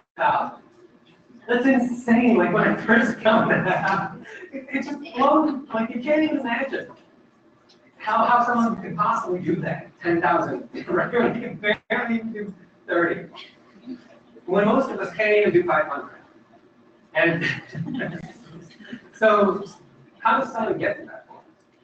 How does someone get to like 200 or 300 or 500 or 1,000 push-ups? Train. And there's a specific way you train. You train like this. You work at the edge of your comfort zone. You get to like a 20. You can barely do another one. And then you get on your knees, so you give yourself a little leverage, and then you do that one last one as your pecs are literally getting out. And the next day, you do the same thing. And every day, you work in small, tiny increments, pushing the edge of your limits, working at the edge of your comfort zone. And whether it's push-ups or weights or any kind of weightlifting, like slowly adding incremental weight and doing other techniques to help let you squeeze out that one last rep, that's how you do it. And it's no different with time, with getting fast at doing these practice questions. So this is how you're going to get fast at doing these practice questions. This is how you're going to get to the point where you can actually do them all and finish them all before time's up. So you have a few minutes left to review whatever you need to review. For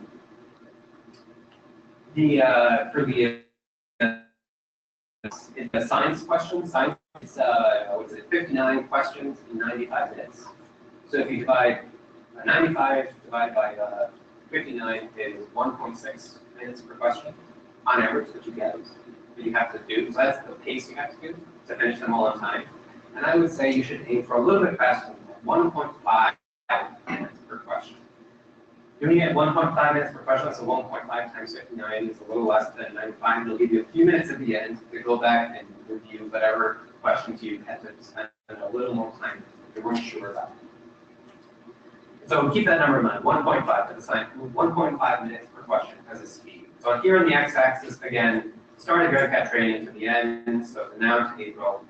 And on the y-axis, your speed, minutes per question. So when you start, what I want you to do is, again, remember I said you do a lot of practice questions, time yourself. You're going to have your phone or your stopwatch, and you're going to have it face up. have your stopwatch running, and you start doing you're going to do a block of 20 questions. And you don't, I'm sorry.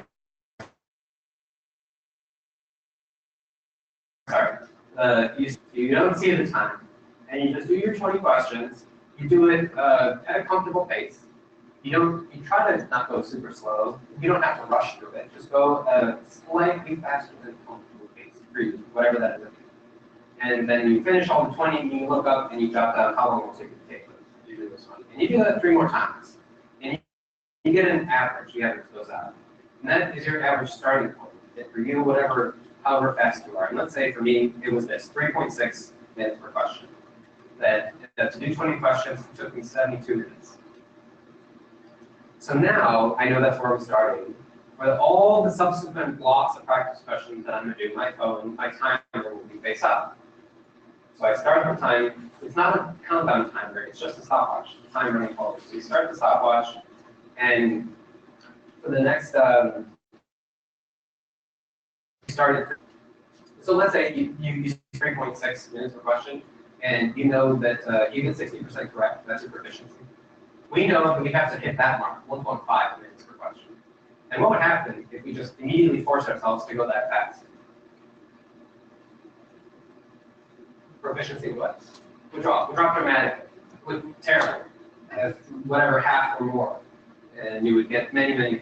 And so that's not the way to do it. Instead, you go back to this, whatever your starting point was, and now you're going to go just a little bit faster.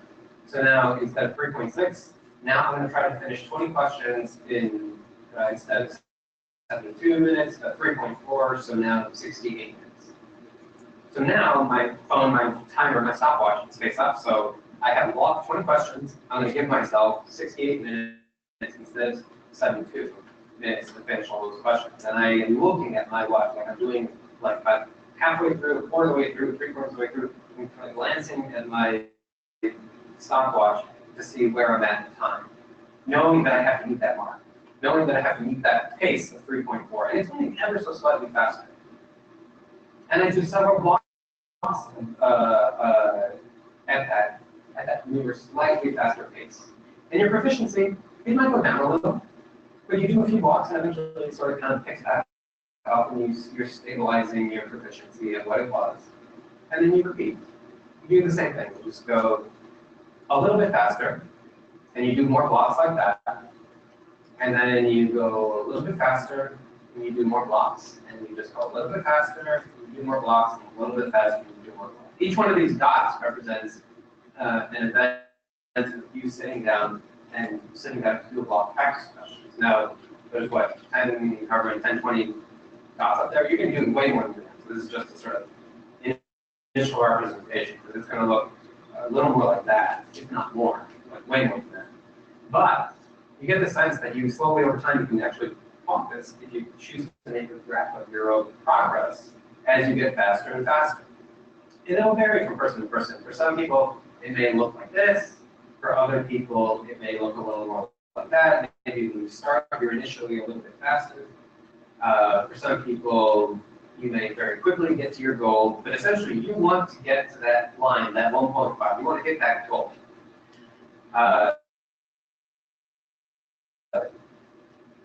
Yeah, you want to get to that goal, because what you don't want to have happen is that you're working, and you get to exam day, and you realize you're not as close. You still can't finish the exam on time. You don't want to hit that point. So you want to make sure that like 2 weeks or so before your exam day, you're actually hitting the mark. You're actually going at an average pace of 1.5 minutes per question for the science. And again, that people ask, so then, well, how big should these jumps be? Like, am I going from 3.6 to 3.2, or from 3.6 right to 2.8? It'll vary from person to person. I can't tell you that. And how much time do I spend at each level before I go a little bit faster? That will also vary from person to person. And you'll feel that out. That's why you need to start doing this early on, so you have some time to feel that out. Because the mental gymnastics that what ends up happening is when you force yourself to go a little bit faster, you're going to start learning and picking up on what are the mental gymnastics you need to do in order to go through these questions faster. in order to skim through them just a little bit quicker, a little bit more efficiently. You're going to be learning more of the question styles. You're going to be able to realize, oh yes, this is that kind of question. I know what they're getting at. I know how they're trying to trip me up. And I don't have to spend as much time through the guesswork of reading every fine line very, very closely. You can't get that if you jump straight from like really slow to really fast. It's going to be terrible. It's like asking me to run a marathon right now. I couldn't do it. I literally would die before I hit the 20, before I hit 10 miles. And so, you do it little by little. Like I can run maybe 2 miles, and I'll do that for a week. Next week I'll run 2.5 miles, 3 miles, and so forth. Just little by little. And so you want to get to it before the exam. And let's say you're working and you get there, but you're unable to maintain your efficiency. You actually are doing the questions at 1.5 minutes per question, but your efficiency drops. And you go back up, it gets a little bit better, and every time you try to move faster, your efficiency drops, and you just can't seem to break this barrier. So one thing you can do is force yourself to do a block of practice questions at 1.3 minutes per question, which is way faster than you actually have to do for the exam. So for those same 20 questions, that's 26 minutes. Just think how fast that is. Like initially it took us 70 minutes, and now we're going to do 26 minutes. That's really fast. You're going to be flying, and trust me, your proficiency will still drop. But don't worry about that, because you're not doing it for the proficiency part. You're doing it to start getting a sense of what it feels like to have to move that fast, to have to read and skim through things that fast. And once you pick up on those skills, then you go back and you do them at the actual rate that no faster than you will actually have to do for the exam. And if you still are struggling, then do another set. That's sort of like the equivalent of when you're doing your push-ups and you're kind of at the last one, you can't do another one, and then instead of your feet go at feet, and you can squeeze out 1 or 2 more. It's giving you some kind of glimpse into the whatever it is you need to do here. It's like physical gymnastics, but mental gymnastics in terms of going through these questions, reading it just a little bit faster, picking out the essential material just a little bit quicker. And then eventually by the time your exam comes, you are consistently doing all your practice questions at that speed, whether it's in a block of practice questions or in a full-length exam format. And then that question of how do you use full-length exams, like which ones, when do I do them, how do I do them? Again, on our training period, and on the y-axis, similarity to the actual exam. And some tests are more similar to the actual exam. Who here is taking the Mcat? Okay, and now that you took the real thing, I'm sure you would agree that some practice exams that you did feel like the exam and others didn't. Which ones do you think felt like the actual exam? Closer to the exam.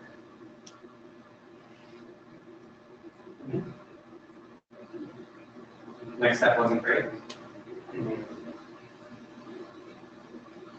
The next step, how are they different? I think were less difficult, more difficult. And the question styles, they were different. Yeah.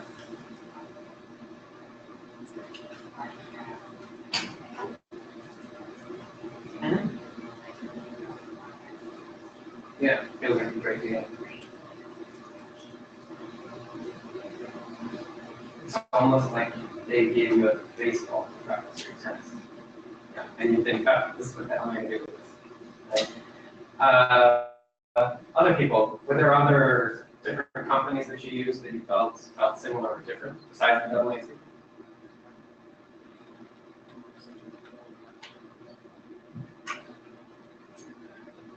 The actual exam was less calculation and more.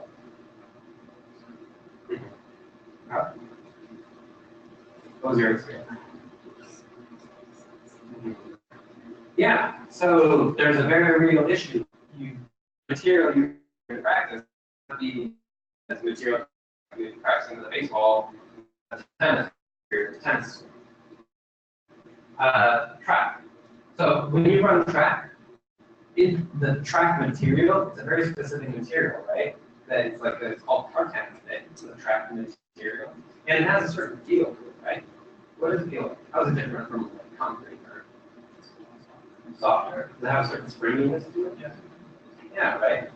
So imagine if they told you you have to train for the 200-meter dash, and you're only allowed to spend 1 hour on that track training. And you have like a few months to train for this race, this 200-meter dash, but you're only allowed 1 hour worth of time. How do you use that hour? Like, let's say you're totally out of shape. First thing you need to do is get in shape. Like, get good at running, like strengthen your legs, get good at aerobic exercise, and you can do that anywhere, whether you run on concrete or asphalt or grass or sand. That matters less than when you train with like lifting weights for quads and all that, squats. You're just getting the basics built up, right? And then once you get all that down, your speed is good, your strength is good, your stamina is good, and you can work on your technique, like your arms and your tuck and how you spring and jump and all that stuff, all the little fine details. You don't necessarily need that track. What you need that track for is what it feels like on your feet, right? Because you're wearing certain shoes, and when you jump off and start, it feels different than if you were on concrete or asphalt. Crush, whatever. And so you don't want that 1 hour you have at the very beginning. Because at that very beginning, your mind is focused on many different things. It's focused on the fact that your legs are weak, that you run out of breath by the time you finish the race, that your arms are flailing all over the place, that your technique sucks, and all these different things you have to focus on. Once all those other things are focused on, now your mind is completely free and clear to focus on just that one thing, what that track feels like under your feet. And with this, it's no different. So you're only, those AA exams, you have 3 of them, numbers 1, 2, and 3, where numbers 3 is, the third one is probably most similar to the actual exam, and then descending order, then number 2, and then number 1. And then you have all these other companies, which are somewhat similar, but probably not the best. So you want to save those exams for the end. Because just like track example, or track analogy, where there's lots of different components of your game that work on, your technique, your speed, your strength, you have to work on like being able to finish these questions on time. You need to build up your content knowledge by doing practice questions, getting them wrong. You need to get a good sense of what all these question styles are like. And that, you don't need the actual AAC questions to do that, the practice exams. There are many other sources you can use to develop those skills, just like running with concrete, asphalt, sand, grass, whatever. And only at the very end, like all that stuff is very finely tuned. You got your game, your content knowledge is really good, you're pretty fast at these questions, you don't take too long, you seem like you've done literally like 2,000 to 3,000 questions, so you know what these question styles are like. Now you can focus on the nuances of how the AAC actually asks those questions. Now your mind is free and clear to pay attention when you take the AAC test, like, now I can really pick out that's how they tend to present this. This is what the true Mcat question building machine looks like. And so when you do fully practice exams, you want to start out with one at the beginning that's somewhat similar, because it'll give you a good baseline of where you are in comparison to the actual exam. But then as you go forward, you want to use the crappy ones early on. The ones that are the least similar to the actual exam, just burn them up early on. Because early on, what do practice exams do? They help build stamina. That's the main thing you're trying to do when you do them. You also get some learning from it, but it's a lot more to build stamina, because it sucks to do 7 hours worth of questions. It really knocks the wind out of you. Somewhere in the middle of your training period, it would be good to do AAC exam number 1, because that will give you a true sense, a better sense of how you're doing. Like if you do that and you think, my score really sucks, and this is probably a closer estimate of what I will actually do, then you have to rethink your plan. Like, well, I know I'm starting this new job, and I'm going to have a lot less time coming in the months of. Do I really want to take the exam as I've scheduled it out, or should I postpone it, or should I somehow rearrange my schedule such that I have more time because I know I need more time? And then as you get close to the very end, that's when you use numbers 2 and 3, like in the last 2 weeks, the last 2 to 3 weeks. And so you'll notice that there's this pattern of increasing similarity as time goes on. But not just that, also increasing frequency of when you're doing these exams. At first, these full-length practice exams, you do maybe 1 a month because you do everything. And it makes you not want to take the Mcat at all. It's a very painful experience. Right? Yeah. And if you don't finish it on time, you get most of it wrong, and it's just hard. But as you do more of that, you're going to get better. You're going to build up that stamina, and now you can actually run 10 miles, and then you can run 15 miles, and getting close to being able to run 20 miles without doubting it again. And you're going to be able to do them frequently. And by the end, you'll probably be doing them maybe once every 2 weeks. Some people even get to do it on like once a week, one every week, every weekend. And it's no big deal. Like, yeah, it hurts a little, but now my muscles are sore after I do it. It's actually easier to recover from. And that's the other thing, is that so when you do these practice exams, you really want to simulate the real thing, even early on. So you go to the library and quiet place around the same time the Mcat starts, whatever, like 7:30 or 8. And you block out that whole day, and you just follow the schedule. However long the Mcat gives you for each block, that's what you take. If you get like covered, they give you 10-minute breaks, 15-minute breaks, you get a 30-minute lunch break, take that. Just follow the same schedule and mimic that exam situation, because that is what you want it to feel like. Do you normally like have an irritable stomach? You're gonna have to deal with that on exam day. Do you like have to go to the bathroom for a while? You're gonna have to deal with that on exam day. So all those things you want to replicate, such that when exam day comes, it's no different than another day in the library. Anybody ever know what the wax on, wax off thing comes from? Yeah, okay, sorry. It's not bad. So that, again, most of you, I think almost all of you probably born. So I didn't have that, but yeah, I was a kid when that came. And yeah, and I like loved it. And so that wax on, wax off, he has Mr. Miyagi, has Daniel like wax the cars and paint the fence and sand the floor, and Daniel gets pissed. And this is the original Karate Kid, not the Jason. But yeah, and he's pissed. He's like, why are you wasting my time? And then there's a moment when he tells him, show me wax on, wax off. And he's like, no, show me in the air. So he does it in the air, and he realizes he's been teaching him the moves all along. Little did he know. But now he's able to do the moves. And so this is no different. You are doing your wax on, wax off in the library when you go and do this full practice exam. So that when it's time for exam day, it's almost like just a reaction. Like then he has this movement ingrained into his hand because he's done it thousands of times. You walk in for exam day, and that helps so much take the stress and anxiety off of you. Because you walk in, and sure you know it's a high-stakes performance, but you've essentially done this performance so many times, and it should feel no different than another day in the life. In sports, they have the same. If you practice like you play, game days, enthusiasts, same thing. When you walk in to take the exam, it'll feel no different than just another day in the library doing the practice exam.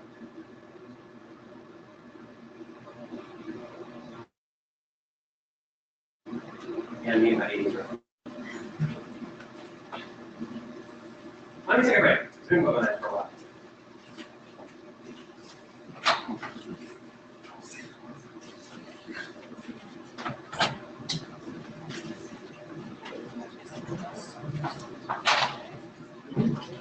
What's that? So he said the. You're saying that the actual exam is less calculation, more conceptually based, like manipulating information.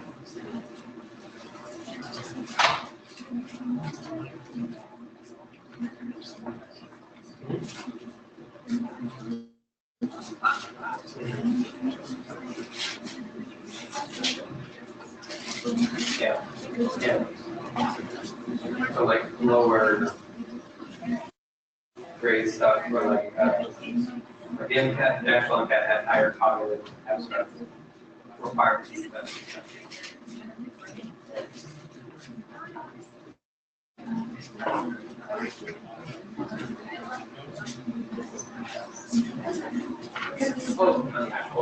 Yeah. So the way they do that oftentimes is they will develop over questions, and that's those questions that you often have running questions, whether you get the same questions as the person next to you at the test center. You guys feel a little different. Be likely something similar or what you say. And but that's hard. That's how they all are.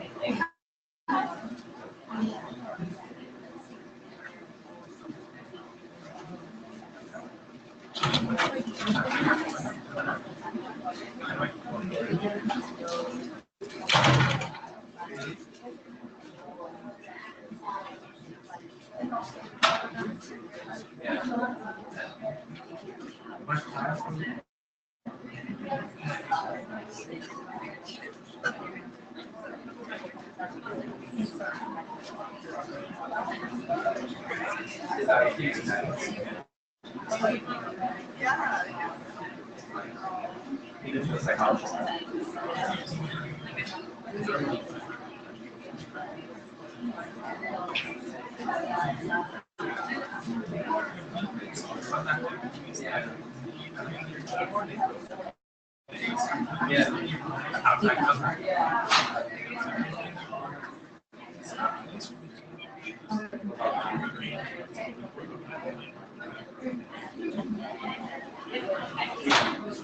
So what would be different?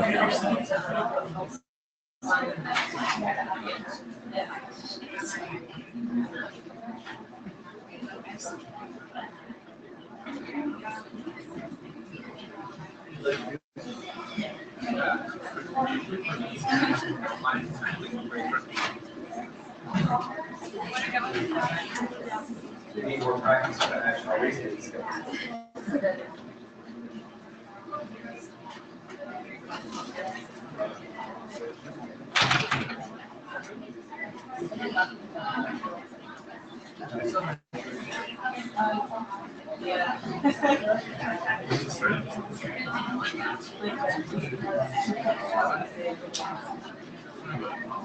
You read the time on the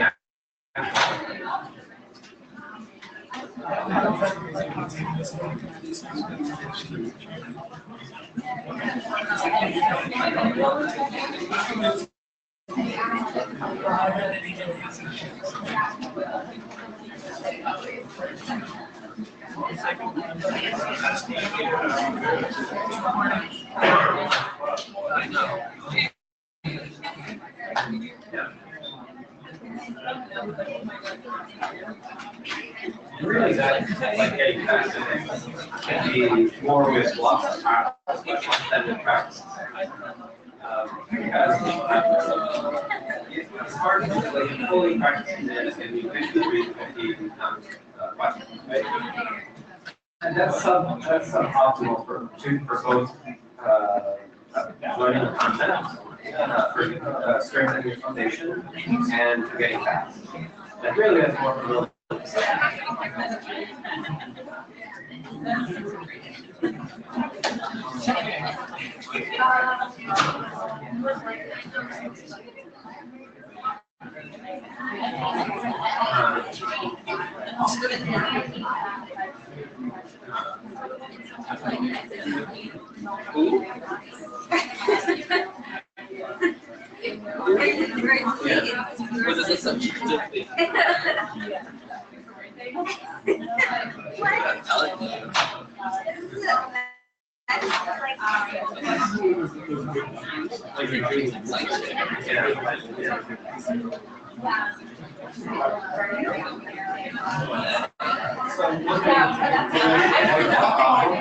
is to do small block questions. So a full length block, like 50 plus questions. Don't do that. Use a question thing where you can use, where you can choose like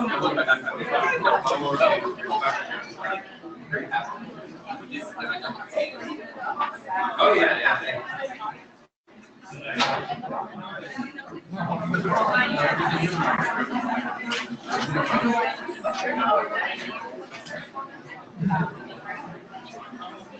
Yeah.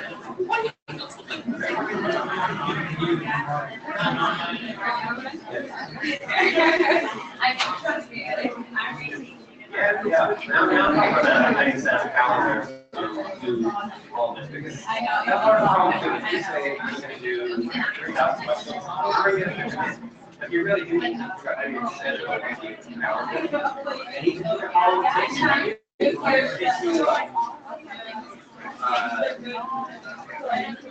2 minutes to answer the question, and 3 minutes to do it. I mean, in hours, right? Yeah. So, but I mean, 2 hours and 2 questions. So that's like a limit. And you realize, okay, I can do that. I I know that how long it takes to do that. I'm not gonna finish it. I have 5 hours a day after school, so I'm trying to do that. That's also very important. I don't say that out loud.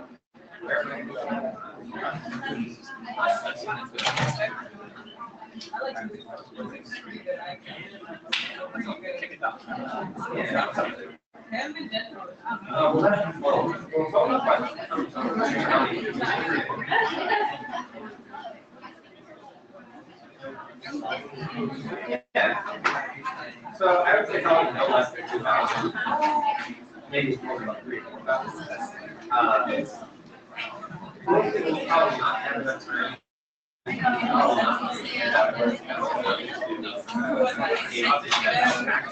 That's probably the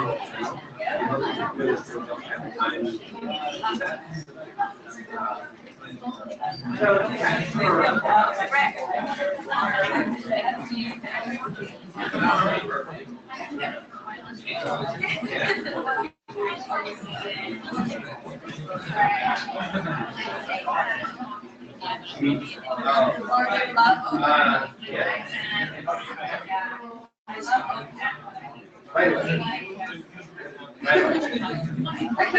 you're saying I would do that?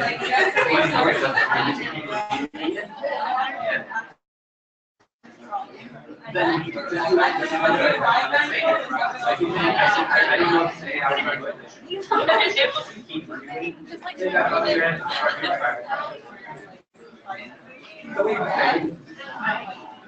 Yeah, because you're gonna get reviewing it long.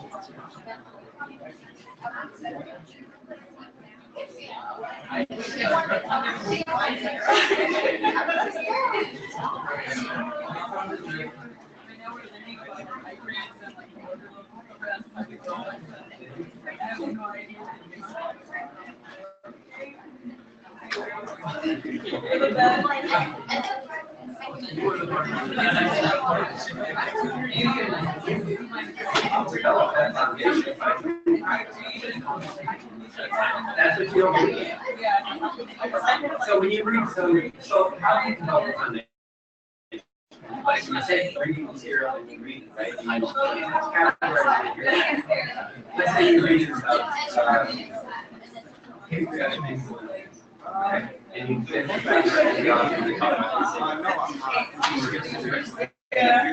well, you can read about it, you can do what about that like I see in the chapter or you can learn about it by looking at like questions. You have a question about this and you get it wrong. And then when you read all these practice questions and answers, right? And then reading text is copy exactly out of the chapter. Reading that text, people context, having ideas, getting it wrong, and then reviewing it, you will learn it better. You will think better than just reading. You can't choose one or the other, always choose a question. Regardless of whether you got it right or wrong, that doesn't matter. It's the fact that you had many motivation ideas.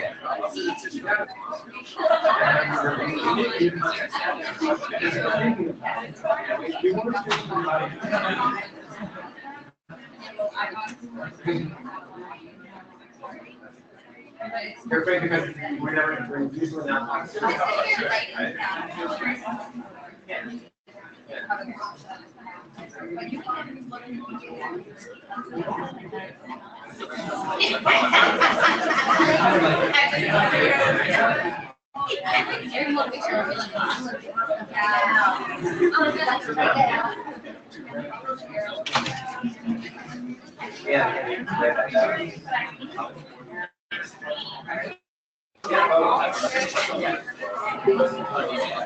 But there's a question about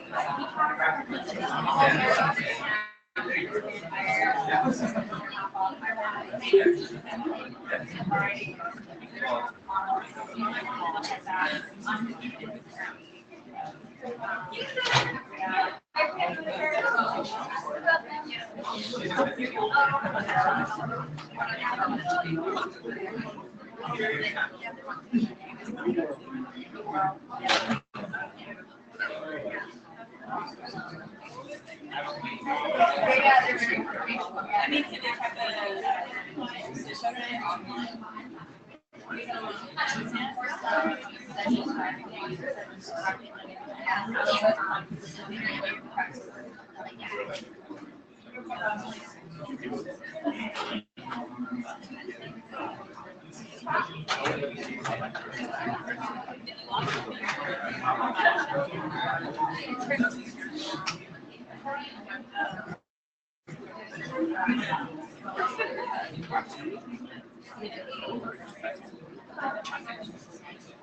Okay, shall we?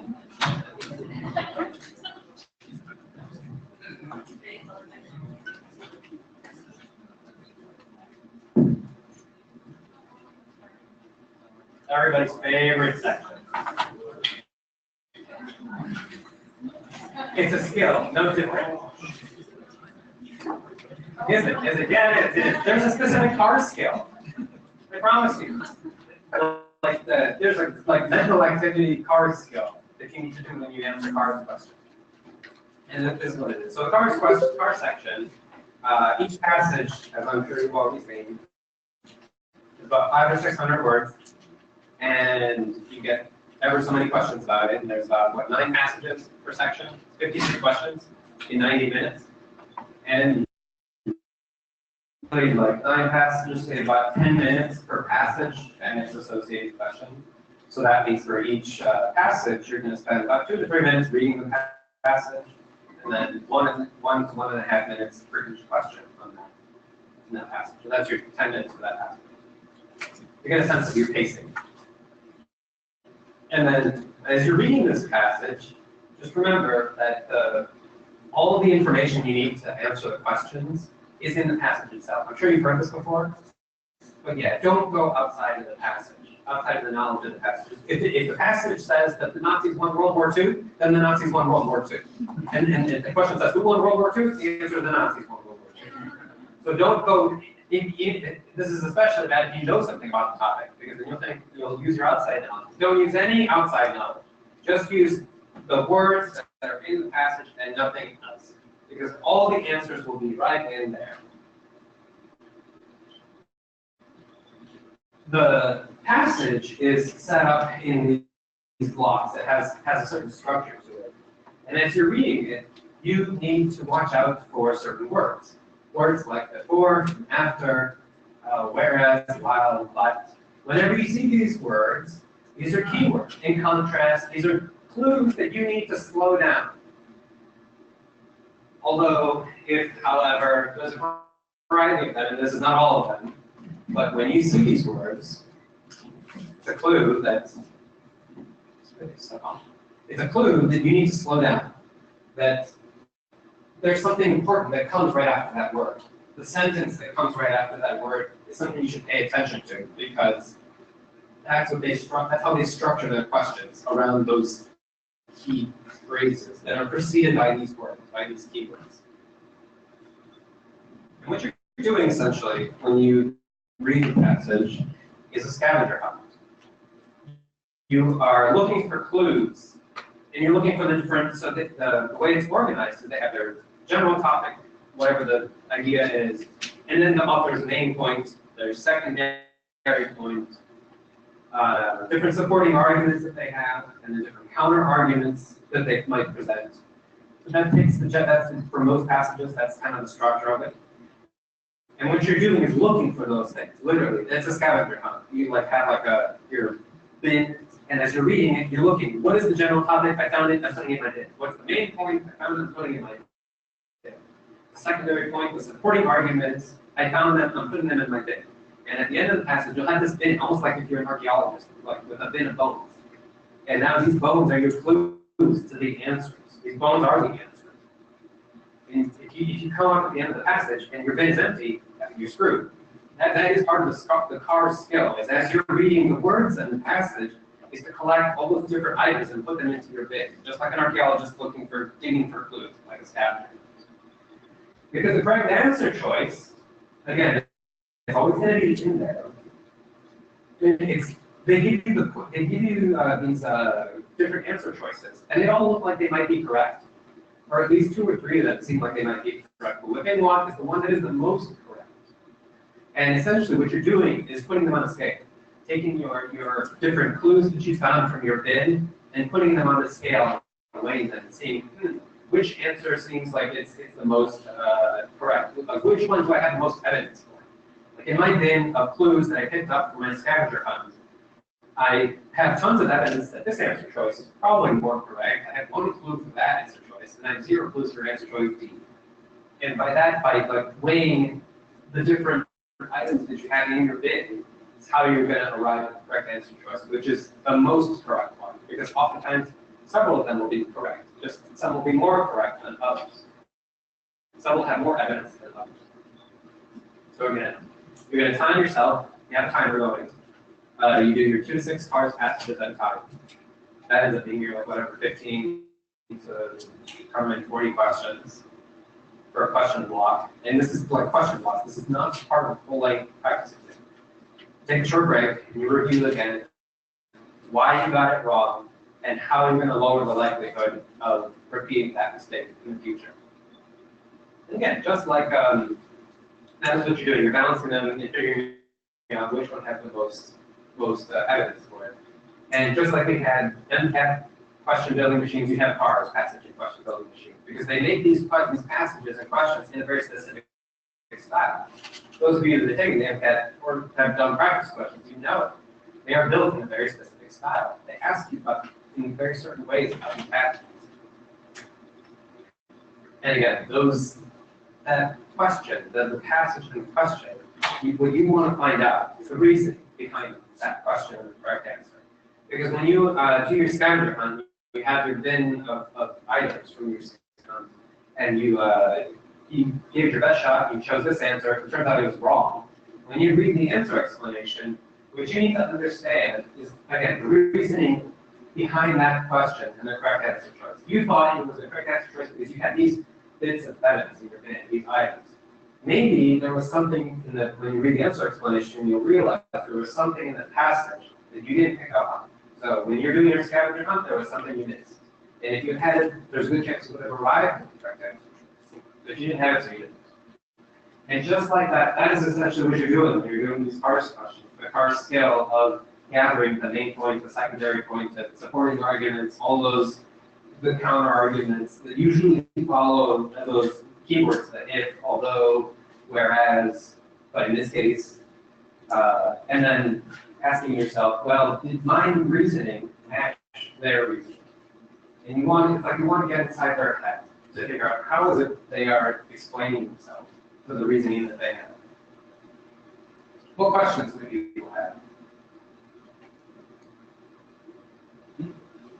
What is your on the strategy of reading the question before going to the passage? The question is, what is your strategy on pre-reading the questions before doing the passage? Yeah. So sometimes it can be helpful to quickly glance, even if it's just the first one. I'm trying to remember how the electronic format is. When I took it on paper, and you could actually quickly on your page turn the page over and quickly see all the questions. But on the electronic format, you can't do that, right? You at least get the first question, and then you have to answer or kind of click next to get to the next question, right? Yeah. So that takes some time to like click, click, click, and read and go back, and click backward to get to the passage. That time may not be as well spent. So maybe you can at least like the first question instead. But you're right, because the advantage is now you know what you're looking for. At least you have some idea. When you are doing that, oftentimes the last phrase or the last sentence on the questions will be the key to what they're actually asking. The problem to doing that is that sometimes the questions sent are pretty long. And it can take you a while to read them. And you read them, and let's say you went through all 7 questions, and you read all the questions. You have to keep those in your mind. They're like balls that you're juggling while you're reading the passage. You're doing your scavenger hunt, and trying to juggle these balls at the same time. You're trying to think, like, oh, was this the answer to that? Was that the answer to that? Because it's not just the question, it's the answer choice. And you're kind of juggling all those things. And sometimes, so that may work for some people, but I think it presents a lot of additional problems that you should be aware of. That there's this extra cognitive load, and now you have to remember what the question sets were, while you're reading the passage. And again, it can be helpful. So at least for the first one, you have to do that because it's right there. You don't have to do any more things.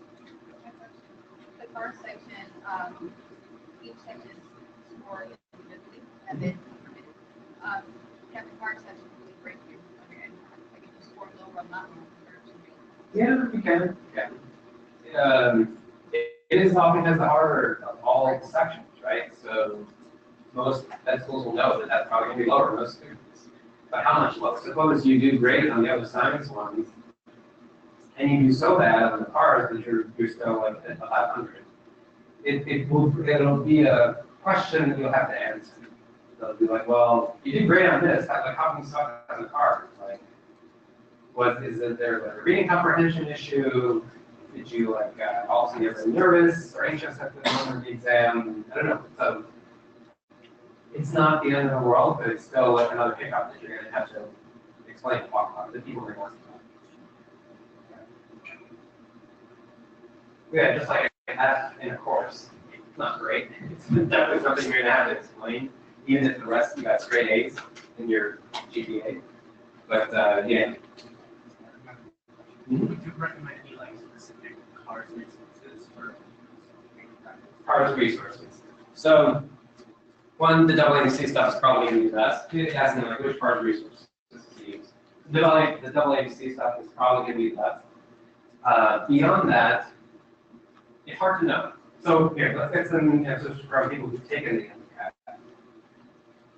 So those of you who are willing to volunteer, those who've taken the MCAT, what did you find was helpful for cars? Like what practice material? Jack Weston. Yeah, I've heard really good things about that. Yeah. Khan Academy, and they're free. Right. Yeah, they're all free. What? Yeah, that's for the AAC. Yeah. So again, just like the track exam, don't use the AAC ones early on. Because really, at first, you're just developing that skill of reading a passage and digging out all the items that you're going to need to be able to answer the questions. So, like, have your bin of evidence to see which is the most correct answer. Some people will advocate this strategy of saying, I'm going to read articles in The Economist or The New Yorker or The New York Times to develop my reading comprehension skill. That's fine, but there is a catch to that.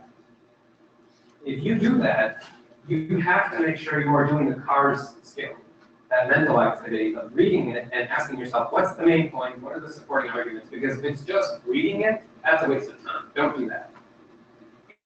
It's the same thing. You're asking yourself those same questions. What are the author's main points? How do they make that point? What are the supporting arguments?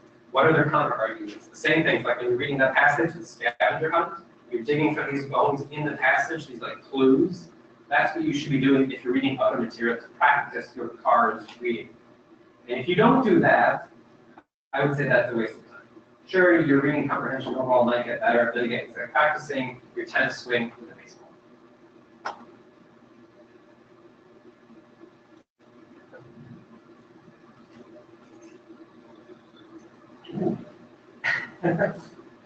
So what are other people's thoughts about CARS or questions about CARS? Because it's a section that gives a lot of people a lot of anxiety.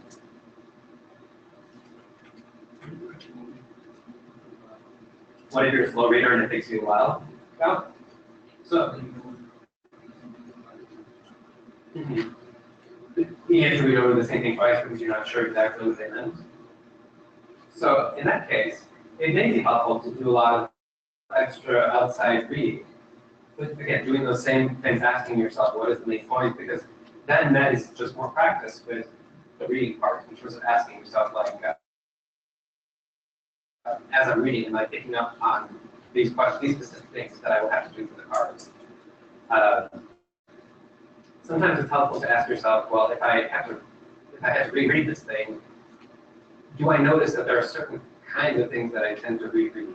Certain either kinds of phrases, or when they're creating the argument, like that tends to be more difficult to understand. And it is a real problem. And I remember when I was doing this, it was so painful because I am also a reader,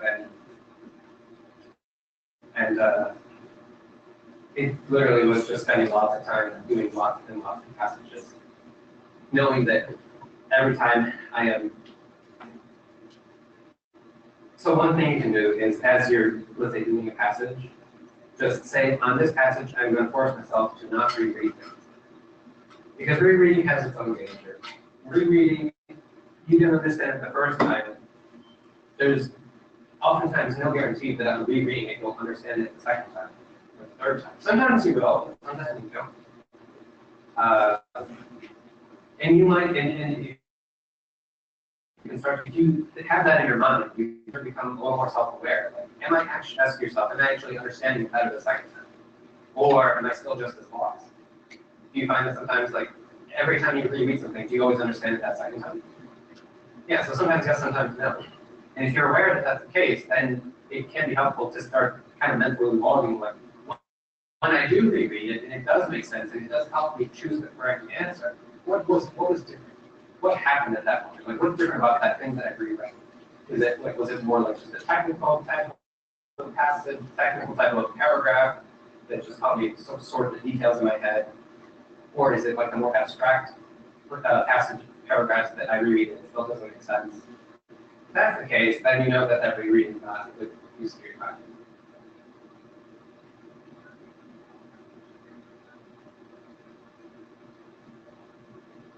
So the question was, would you recommend creating an outline when you read a passage, like writing it down, or create a mental outline? I think either way you're doing one or the other. Most people will start out just writing it down because, again, it's like an extra ball you have to juggle, so it's hard to do that. So when you first start out, you just, many people will do that. It's on the side of each paragraph, actually on the electronic one. But you can take notes.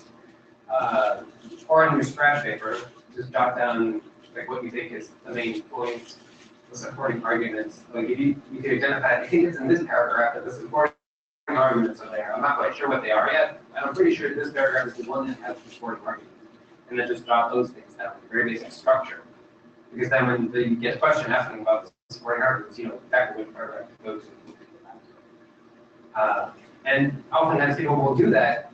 Almost everyone starts having to do that on paper at first, but then as you get better at it, some people will just start doing that mentally, and it'll become easier to do that mentally, just having it happen without writing it down.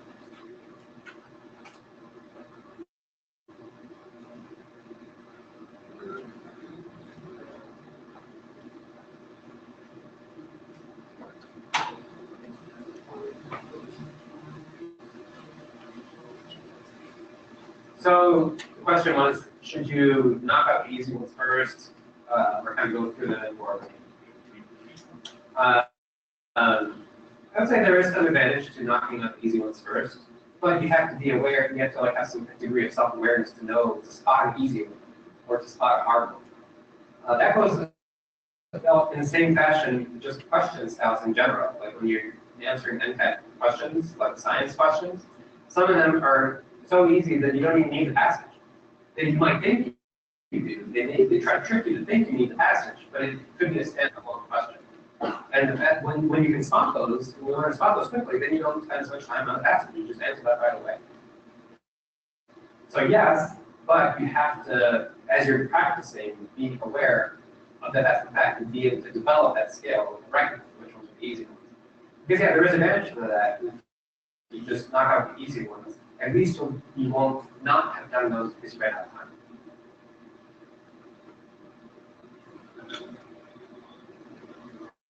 So, everyday practice. What does it actually look like when you sit down?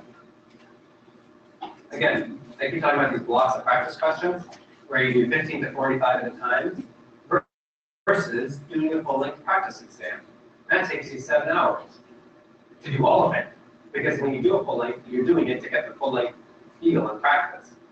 And you feel totally beat after 7 hours. So those blocks of practice questions are better for developing your content knowledge and building your foundation, your knowledge foundation, the block on the left, blocks of practice questions. They're also better for building up speed. Doing full-length practice exams is better for building up stamina. For actually being able to run the whole marathon and not die.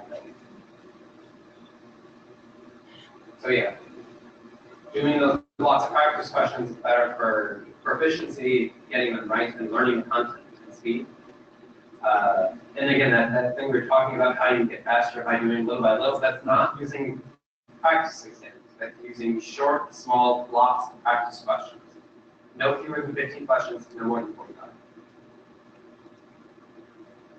And the focusing, that's another problem, because like by the time you get to the end of it, you're like, even to the end of the science block, you lose focus. It's just not as sharp as when you first started, because you need to find ways that you stay as sharp as when you first started. So again, that same pattern, and when you review them, you have your document that's going to track your mistakes. And one way to do it is you just, like on a Google Doc, like let's say you did practice questions today on USMLE World, on UWorld, and using the question bank, and you put the date, and you did 20 questions, whatever it means, outline number 1 through 20. And then for every one you got wrong, there should be something written there. And sometimes it's helpful to do write the jot something down for the ones you got right, because you might have got it right for the wrong reason. Even if you got it right for the right, you might have got it right for the wrong reason. Even if you got it right for the right reason, there's still something you can learn from the answer explanation. So this one question bank, this one company, UWorld, they make an impact question bank. Their answer explanations are actually pretty good. And you do learn a lot from them.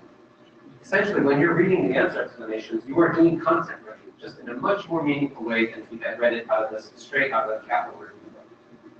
And so, reading those answer explanations, you're going to jot down where everyone got wrong, why you got it wrong, what the learning point was for you. And this is an example. So, someone was kind enough to share this. This is she was using an Excel or Google Sheets format. And you can see some of the things that she used, some of the columns, and she had all the questions. This is using a full practice exam, but the first column, questions. The second column, careless mistake. See all the question types are. Question type, and you can see the different, how she outlined question types. The subject, what science subject it was, and then the actual topic within that subject. Whether she got it right or wrong, and then why missed. And on the right-hand column is where she changed it wrong to correct, or correct to wrong. She initially guessed one, and it turned out to be the other, but because she changed her answer. And I would say that out of all this, like you can do this, but just remember, keep in mind that this takes work and time to format this and write down all the topics and questions. And I would say that all this stuff here is probably not as useful. Sure, you can write it down, but the only thing you really need is this stuff here, the why missed. That is the key part, and some way to identify whether it was right or wrong. One way to do it is just all the ones you got wrong, mark it with like an in red font, and the ones you got right in black font. But you don't need all this other stuff. And a lot of times students will say, I spent so much time doing this, well, just take all that other stuff out. The columns on the left. And again, zooming in on that blindness, look at some of the things that she wrote down as blindness. Some of them is content, like lack of knowledge, structure, she didn't know the structure of hydroxybutyrate, acetoacetate is probably like a pKa question. But some of them did not look at all the answer choices carefully. They did not look at the pattern in the answers. This is like all those remember in the thought processes of like ingredients, recipe, application. A lot of this is the recipe and application stuff and washing out the tracks. She had the content knowledge, but didn't have enough time. Look at what variable the question is asking for, not what you assume it is asking for. For her to like realize that, write that down is powerful because now she has that clear in her mind. The next time she runs across this situation, she'll have that in mind. We'll go with the variable the question is asking, not what you think it's asking for. Here's another page. Zooming in again on the why list. So look at some of those things like careless. Some of it's knowledge, like she didn't know a precursor to that whatever be very low with cholesterol. False piece of detail used in a paragraph. Some of it, again, is content. Remember that adjusting pH changes relative solubility. Again, so now she knows to highlight words like not, least, except, because that tripped her up when they make these double negatives. And lucky, she got one because she was lucky. And it would be helpful to review that topic or whatever it is she needs to review, the heat capacity, because the next time she may not be lucky. And again, just like that square and triangle is really a pyramid that they ask you from many different angles, you will see how you'll answer questions on one subject, on one topic, you'll get it right. The next time you practice questions, you'll get that same topic, you'll get all of them wrong. Yeah. Mm-hmm.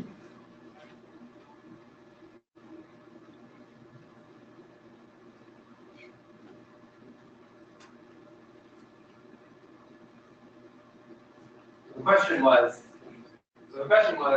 let's say you get something wrong, you write down why you got it wrong. Should you write down like what you should go review, and then should you review like right then and there or later? Like review material? You mean like type in like your own notes about it?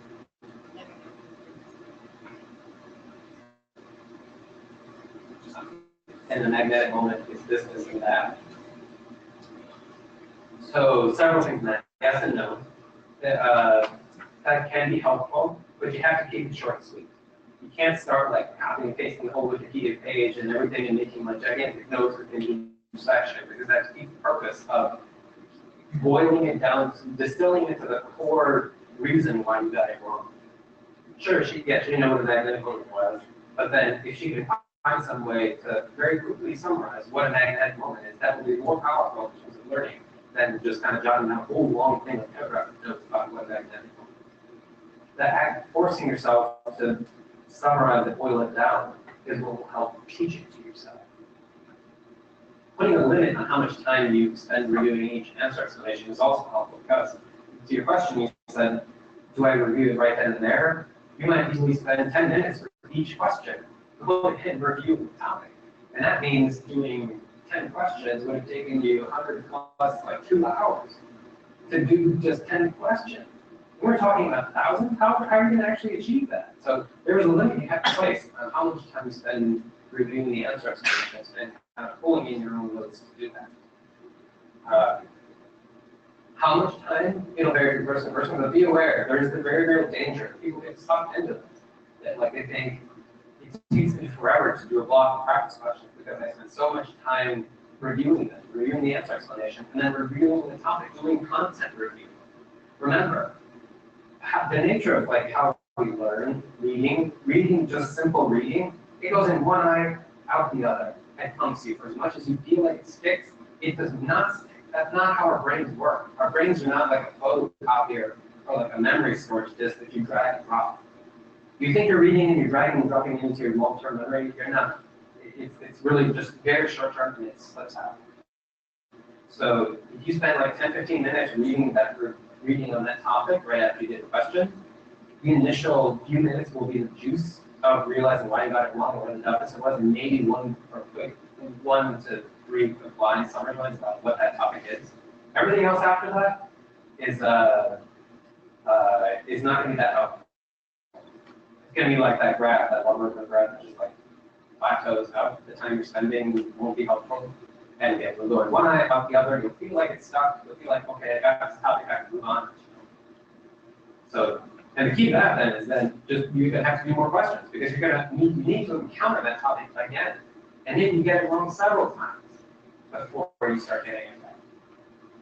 So, and then the other thing you brought up, or the other question that comes up from that is, you do, let's say today I did 40 questions, how long it took. And from that, I generated like a list of topics. Like I jotted down, I really don't know this, and that, and I should review these topics. I'm not going to review them fully while I'm doing my question review. But I should probably look at that and when do I do that? Do I do it at the end of the week, at the end of 2 weeks, at the end of a month? That'll vary person to person. I would say to like rack up a set of topics and then look at the first at the end of the week. and then you space that out a little bit more, every 2 weeks. That spacing out has some benefit to, like, there was this topic, you got it wrong, you need to forget it a little bit, so when you go back and review it, it juggles your memory of that question of why you got it wrong. That space, where forgetting and remembering, will help strengthen the memory. It's just sort of how the brain and memory works. Yeah. So again, that's what you're doing. So when you're doing that, you're figuring out whether you got it wrong for that reason, for that reason, for that reason, for that reason. And why it is that you actually got it wrong. Because if you don't figure that out, you're going to be dating crack the case for the rest of the time. So this is not the Mcat, this is from step 1, USMLE step 1. And this was mine from when I was doing step 1. It was just the same, I didn't, the Mcat was on paper what I did, and then I came up to 100 times and I used Word for step 1. But for every block of practice questions, so you can see, so on May 2nd, 2009, this was just totally random. It's all subdivisions, all main divisions, just totally random set of questions. I did 33 questions. I just numbered it 1 to 33. And then for all the ones I got wrong, all in red, I just wrote down, it doesn't matter what you write out. Sometimes it's 1 word, sometimes it's a few words, sometimes this is not like some simple anatomy thing. If there was USD worlds, sometimes like summarizing, paraphrasing their explanation was helpful. And then even ones I got right in black are written there because it was helpful to know that, because I realized, oh, I forgot that by luck, or there was a lot of components that they explained that I really didn't know well, and it just was helpful to jot down a few words. And this again ended up being like a 100-page document, which was very good for reviewing and searching. So then that question of like, what material do you use when you sit down to do the practice questions? One, I would say you have to have tools. So you're going to need questions and full practice exams. Up there, top, you have LNC practice exams, number 1, 2, and 3. We have the section bank. It's like a question bank with a few hundred questions. And then you have the right question packs, that blue thing. It's like 6 of them or so of like subjects like your biochem, physics, whatever, biology. So you have those, that's the LNC material. And you won't have all of those. You can buy them for like as a package for some $200, $220, $40, $60. And you want to get that at least. And then I found, and many people found this to be very useful. Again, I'm not specifically endorsing one or the other, because I don't get anything from this. Just know that from my experience, using the company UWorld for step 1 was fantastic. Their answer explanations were fantastic. And it was at least for step 1, very close to the actual exam. And from what many people say, it's very good for the Mcat in the sense that the answer explanations are very good. And the style and difficulty level is also fairly close, maybe not perfect, but fairly close to the actual exam. So if it were me, now, in this day and age, training for the Mcat, I would definitely get UWorld as a question bank. And I'm trying to remember how many questions it has, but I mean, question bank, not full-length practices. Khan Academy has questions and videos, and they're free. They're made sort of in like good faith in conjunction with the LNC to try to make material that's similar to the LNC material, and it's free, which is always a bonus. And then you need more full-length practices. And as we've heard, like people's experience with Kaplan, the next step, and all of them, there's always some deficit. They're not going to be perfect. So what I would say is don't, it may not be best to put all your money on one particular exam company, because they say like, $300 you can get 15 exams. And no, maybe just try a few, 1 or 2, and see how it feels compared to other test prep methods. But you're going to need some more.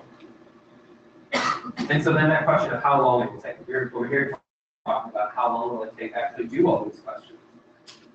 Because it will take time. That's the one thing you don't want, is to hit your exam day and realize, oh wow, I meant to do however many thousands of questions, but actually I've only done a few hundred because I ran out of time. Because I spent all my time reading the concept reviews. Because I thought I needed to go through that before I started doing the question.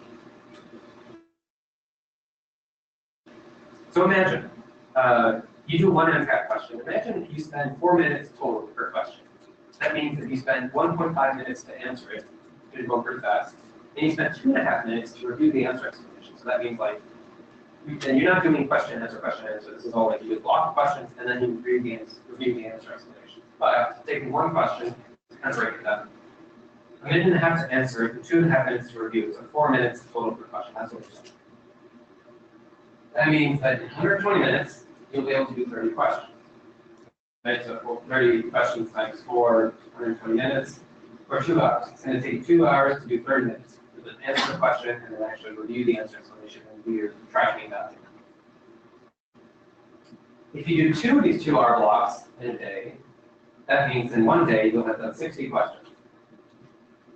And through calculating it out like this, however it ends up being for you, you can start to figure out how many questions can I do in a day. So let's say we're able to do 60 questions a day. And now let's say we keep up that pace for 5 days a week. So 60 times 5 means we're going to be able to do 300 questions in 1 week. And if we keep that pace up every week for 8 weeks, that 300 times 8 means we'll be able to do a total of 2,400 questions. In 8 weeks' time, doing it 5 days a week, 60 questions a day, however long that takes you. In this case, we calculated that to be about 2 2-hour blocks, so 4 hours a day, 5 days a week. Great. And 2,400 questions. So what is 2,400 questions? What does that feel like or look like? All the questions at the top, all the question packs, plus the section bank from the AAC, plus UWorld as like blocks of where you can do blocks of practice questions, not full-length exams, but just individual blocks of practice questions. That is about 2,400 questions. All of those at the top put together is about 2,400 practice questions. And at the bottom, 7 full-length practice exams, so 3 of the AAC plus 4, whatever your choice happens to be, is about 1,600 practice questions. You put those together, and that's 4,000 practice questions, which is pretty good. So let's take the blocks of practice questions. The full-length exams just be where you're doing small, discrete 15 to 45 blocks of practice questions. And we said it takes us, we're going to spend 4 minutes per question. This is kind of doing it backwards. Sorry, big picture goes down. And we're going to take 2,400 questions. If we're saying it takes 4 minutes total per question for answering and reviewing, that's 9,600 minutes, which is about 160 hours. That 160 hours, let's say we break it into 3-hour blocks. And so that's 54 blocks. So we're going to sit down for 3 hours at a time, do practice questions. And we need 160 of those 3-hour blocks. I'm sorry, we need 54 of those 3-hour blocks. And let's say we do 2 blocks per day. So every day we're going to be doing 6 hours of practice questions. And then that might be a lot, but that's sort of what it takes. That's what it's going to have to be. That's not cool. That means it'll take you 27 days, or about less than a month. And if you do 5 days a week, that ends up being 5.5 weeks.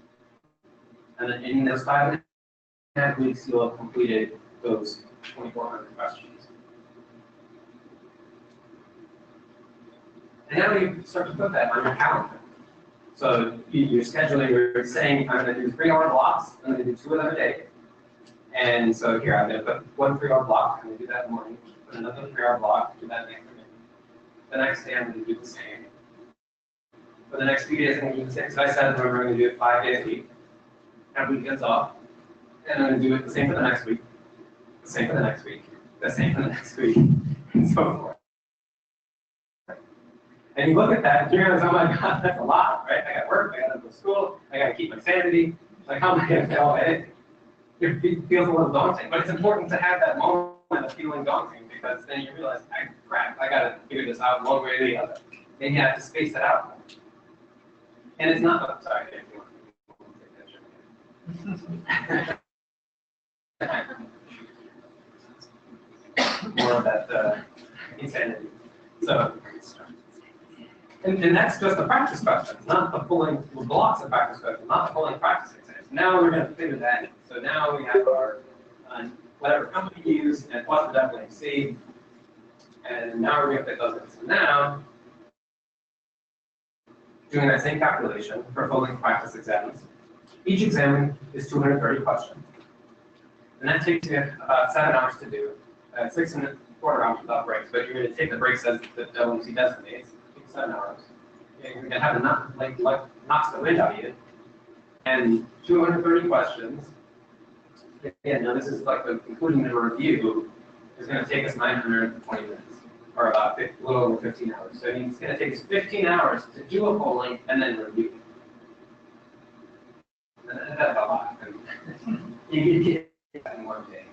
You're not going to do that in one day. You're not going to learn doing that in one day. So you review half of the same day, or about half, and half the next day. And the half you should review this same day is focus on all the ones you got wrong. And say the ones you got right. And now we start to block that in. We have our blocks of practice questions, and now our full-length practice exams. And we think, oh my God, now every week is taken up with this, and that's a lot. How am I going to put that in? So, let's say we revise that, space that out a little more. So now that's saying just the blocks of practice questions, 2,400 questions. Now we're going to spend 5 minutes per question because we know we're going to need a little more time on average to review it. That's on average. Some questions will be really quick. Others you will need to spend more time reviewing the answer explanation. So that's 1,200 minutes, which is about 200 hours, or it is 200 hours. And now we start to break those 200 hours down into smaller blocks. So now we realize 3-hour blocks, that's a lot. That's a little much. So now we're going to do it into 2.5-hour blocks, a little more manageable. That's 80 blocks that we need to schedule in. And again, let's say we try to do 2 blocks a day, so now it's 40 days.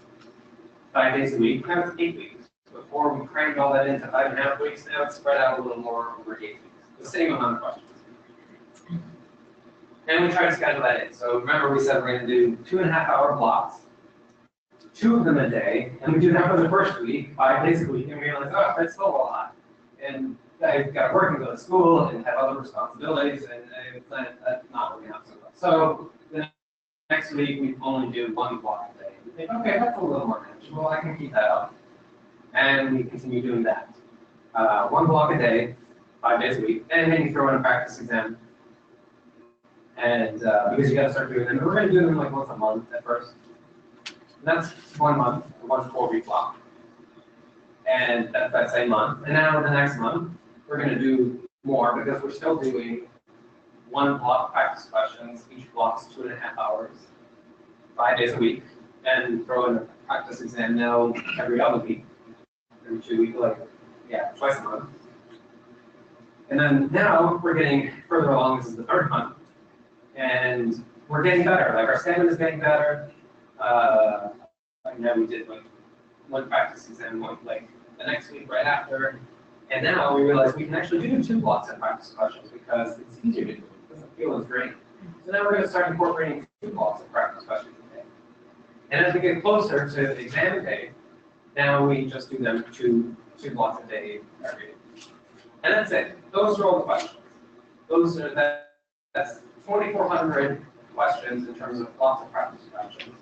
And that's at least 1, 2, 3, 4, 5, 6 practices. Right? So that's what it would look like on your calendar, on your schedule. And you'd have to be able to stick to that to actually pull it off. And that's just the practice questions. That's doing the question, reviewing the answer explanation, and spending whatever little amount of time to boil it down to why you got it wrong and the learning point for you. And if you think you need extra time to actually read the capital books, that's outside of all of this.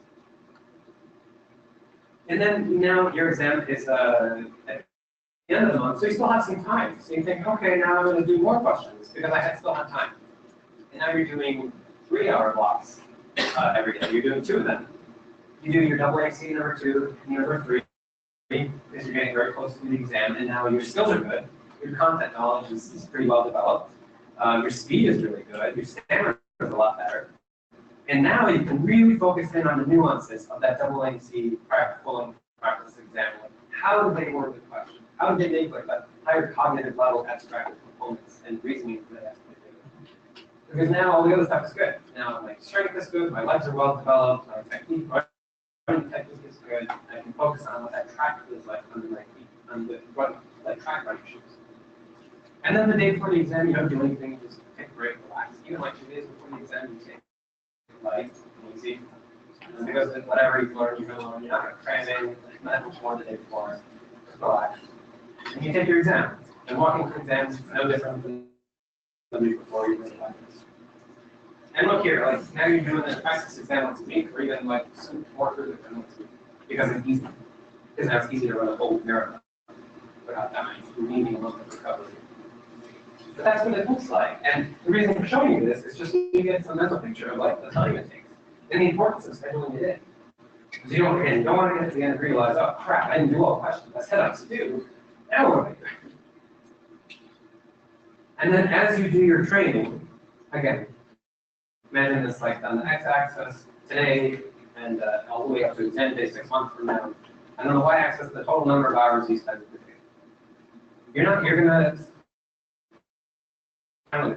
one, because you're not going to spend as much, but also it's just harder to spend that much time during the day on Mcat stuff. But the point of this is that there will have to be a moment towards the end when you really ramp up your intensity. When now you're spending a lot more hours per day. And what that means, what that implies is that when you schedule your test, you're going to have to figure out how you can achieve that. Like if you're going to school full-time, that's not going to work. If you're working full-time and going to school full-time, that's really not going to work. So try to schedule an exam at a time when you know at least for a month, if not hopefully for 2 to 3 weeks, and if better longer, you will have almost full dedicated time that you can actually spend 8 to 10 hours a day doing practice questions. Because what ends up happening is that this final period, when you ramp up that intensity, that's when you see the matrix. That's when things start to congeal and gel, and the layers peel away. And I'm telling you, like, it's magical. Like, you're smiling. You're going to smile when it happens. It's magical. Like, you see these questions, and you're like, shit, yes, I know exactly. Like, I can spot the trap scene before I finish reading the passage. And I know exactly what they're getting at, how they're setting it up, how the answer choices are like trying to make it to be confusing. Maybe they set up the graph and the material, and I know this is all bogus. This is all just like trying to make it look more complicated than it actually is. All that good stuff happens, but at the end, that you need to have that period where you're literally spending 8 to 10 hours a day doing mostly just practice questions. Maybe a tiny bit of reading, but mostly just practice questions. Because remember, you think, well, I need to review. You are reviewing when you review the answer explanations. That is content review. It's just way more meaningful.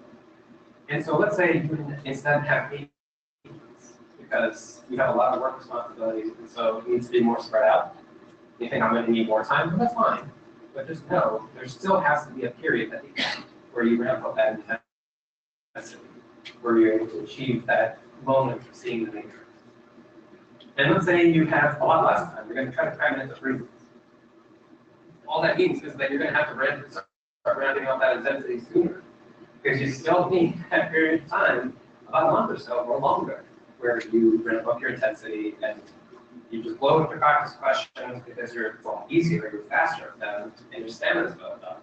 And now you're really starting to suck the nuanced juice out of them. What those question styles really look and feel like.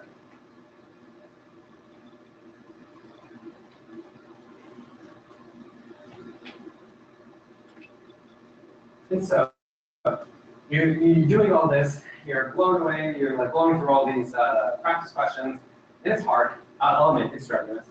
And then I know it's not easy. And so what it means is that many other things in your life will have to stop being put on hold. People talk about work-life balance.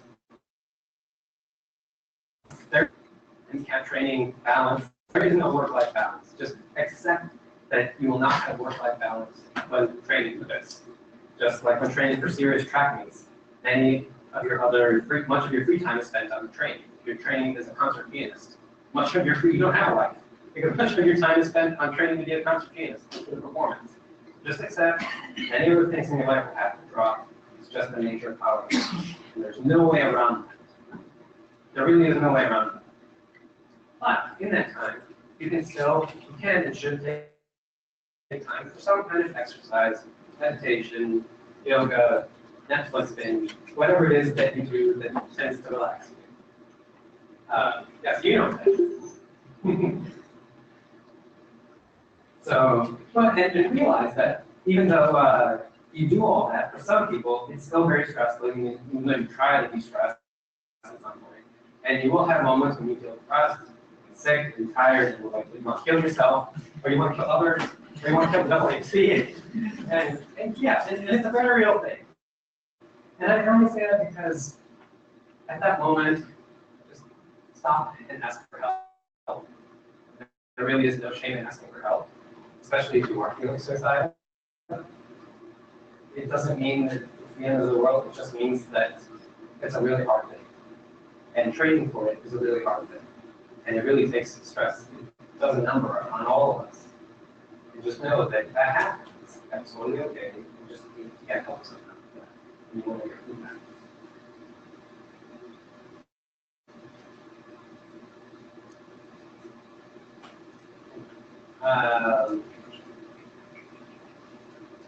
Okay, so 12:48. So it's 12:48. I know it's supposed to go to 1. Almost done.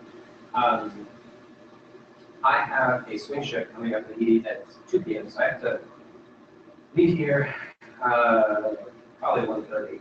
So I had at least until 1:30 to be here to talk and answer questions and so forth. You want to take a short break? No? Okay.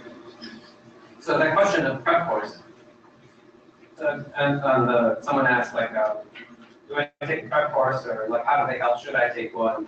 Well, there are problems with prep courses. One is that they're really expensive.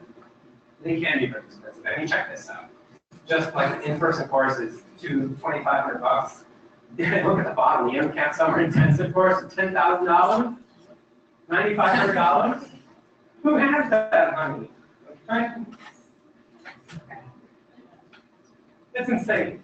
And then you ask yourself, well, is it really worth it? Like, what if I kind of scrounge up $10,000? Would it really turn me into like an Mcat playing machine? No, I don't think so. Even these like the online prep courses or in-person prep courses, no. What the prep courses do, one benefit that they have is they help keep you on track, on schedule. And especially if you feel like, man, I just blew $2,000 on this, you're going to feel like I really should keep up with the course and keep up with the exercises and homework that they give, because otherwise I'm just wasting a ton of money. So it helps keep you accountable, but that's an expensive way to keep you accountable. If you have the in-person courses, you have tutor, right? Teaching like the class of students, you're at the mercy of that teacher, whether that teacher is a good teacher or a bad teacher. And they come in all sorts of sizes and flavors and colors and variety. Some are good, some are not so good, and you have no way of knowing before. And even if you have a great teacher, remember that teacher is trying to like infuse some kind of material in when you take notes. Remember, your brain is not drag and drop, but even if it worked and they transmitted all that material to you, you still have to do all the practice questions. That does not absolve you of going through the process of doing thousands of practice questions in the right way, getting them wrong, getting feedback. The instructor's not doing that for you. You still have to do that, no matter what, whether you take a course or not. So just keep that in mind, that there's no way around this part of doing the practice questions and learning how to apply all that material to the Mcat style questions. There's no way around that specific part of the training. So regardless of what material you use, remember flashcards versus Khan Academy, Next Step, WMC material, reading the whatever company, whether it's a prep course or just like books or question-based, it all funnels down to this one essential truth, that you need to do these practice questions. Yeah, right? I'm like, yes, you got it. You think that's, yes, exactly. It all boils down to that, but you can't get around that. And in the end, like until they started that summary point, hopefully all this has shown you why that is the summary point, why you cannot escape that. And so showing you things to try to figure out how you schedule to actually accomplish that summary point. A quick thing about the scheduling, because this also matters. This is the schedule for this year. You can get this on the WMC website. It's out now. One important thing to keep in mind if you zoom in on the calendar on the right, vertical calendar, one important date to keep in mind is that division. Because above that is May on the right, the score release, May 27th, and below that is June 9th. The reason that matters is because Mcat, the service used to apply, opens up June 1st. That's the earliest you can submit your completed application to med schools. And if you have your Mcat score already back, meaning you took it before April 25th or earlier, you'll have your Mcat score ready. And at midnight, you can click submit, and your whole package is done, and you've submitted, and you're in that first wave of applicants, which is always to your benefit. As much as you can, try to get your application ready to submit it by June 1st. June 1st, yeah, exactly, June 1st. Yeah, it's hard, it's not easy, but that is the goal that you want to try to achieve. Because that puts you, there's several advantages about applying early, several disadvantages about applying late. So just remember, if you take the test May 9th or afterwards, it's not that bad. Like you get your score June 9th, but they're not going to review your application until they have your score. So even if you click submit on June 1st, it's still not really complete until June 9th. And sure, June 9th maybe it's not that much worse than if you applied June 1st. But as it goes further and further, you are in the second and third and fourth waves of applicants. And I think we can talk about why that's a disadvantage if we have time. So the first part up here, to apply for that, registration is now open. And for the second half, to apply for the second half, registration is later than this part down here in February 2020. That's when registration is open. And so the Mcat spot, which is the testing spots, also label quick, especially if you don't have a testing center and it's small and whatever. And so it's to your benefit to figure out like what testing center you want to be in and try to get that date earlier rather than later. Because otherwise, then you start driving to some other city and having stress on testing. This is only WC Mcat Twitter page. You can find this stuff also on their regular webpage. And so the point of this is just register. Don't leave it until very last. Most of you already know this, but just the structure of the exams. You have the science first, and physics, 95 minutes, 15 questions, you get a short break, you get cars, fewer questions, a little shorter time, get a lunch break, you can buy a Mcat, they'll recommend you do the psych and sociology section. So that's how the exam is structured. So I want you to remember, like this woman, this tennis player, I threw her up on the screen, and there were some words that were right up on there. 2 words. Do and know. What? Why? I want you to remember what with those do and know.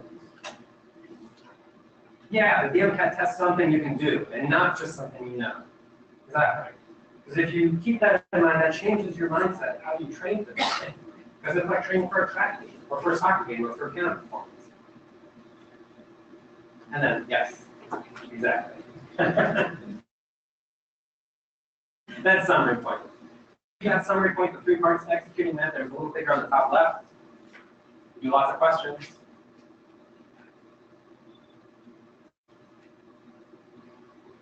And the third one, yes, make copies.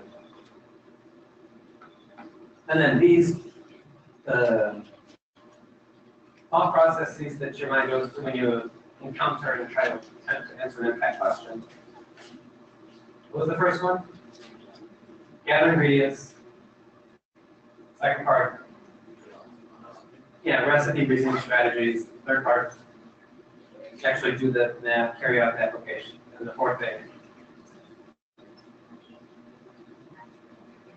answer their question and watch out for guys. Yeah, if you forget, just remember the baking analogy. Walk in, covered, recipe. And those 3 parts, like why we need this to be, first part of feedback was high quality feedback is 3 things. Timely, why does it need to be timely? Yeah, so you can think back to what you were thinking when you actually did the question. specific so you can figure out which one of these went wrong. And then actionable so you can figure out what steps you can take to lower the likelihood of repeating that. And then what was this? Well, kind of vaccine? Same. Because remember, when we read stuff, it goes in one eye and out the other. It's not something wrong with you, it's just our brain works. Like, we think we're absorbing it, but we're really not. And all these practice questions and full-length exams, more so just that lots of practice questions, they will protect you from that danger. And just review. So remember I talked about the baby? What was the tagline of the baby? Yeah, you know what else there? Walking is not for you, just get about. Yeah, well, what else? They fall, right? They fall. Yeah, so the faster they fall, the more they fall, the more they get up, the faster they will learn how to stay. And the things that were not the things that felt they were, because you only had a one-dimensional view, because that's how we absorb them when we read the review books. And really, it's a very complex topic that they ask you from many different angles. The review books, they give you that one faceted view, and it's the practice question, doing it over and over again that will give you the multi-dimensional, complex view, understanding those topics. So on that, what was the relevance of this, or the meaning of this? Intensifying. Why? The matrix moment. That's when you get the matrix moment. Yeah. That's when you start seeing the matrix, when things gel together. And you have to have that moment. You have to build that into your planning your study training period. Yes, and then I promise you, like it actually feels quite amazing when you get there. And you start seeing it. You don't get it all at once. It's not like me, where all of it goes green. It's little layers, little by little. You start peeling away, bits at a time. By the end of it, you're seeing the whole picture. And it's such a crazy feeling. It's there. I promise you will get there. Because what you end up doing is figuring out not just what they ask, but how they ask it. And that's the key. Everyone thinks, like, what do they ask about? Like, what topics, what content knowledge do they need to know? That's half of that. That's even less than half of that. Most of the battle is how they ask it. Those questions out. How they frame those topics and try to figure it out. And that's what you will get. That's actually the true part of seeing the matrix, is seeing how they ask it. And that's all. Thank you so much.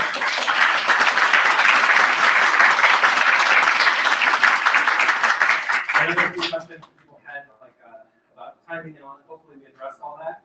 Tell me what questions you have about stuff that we haven't talked about.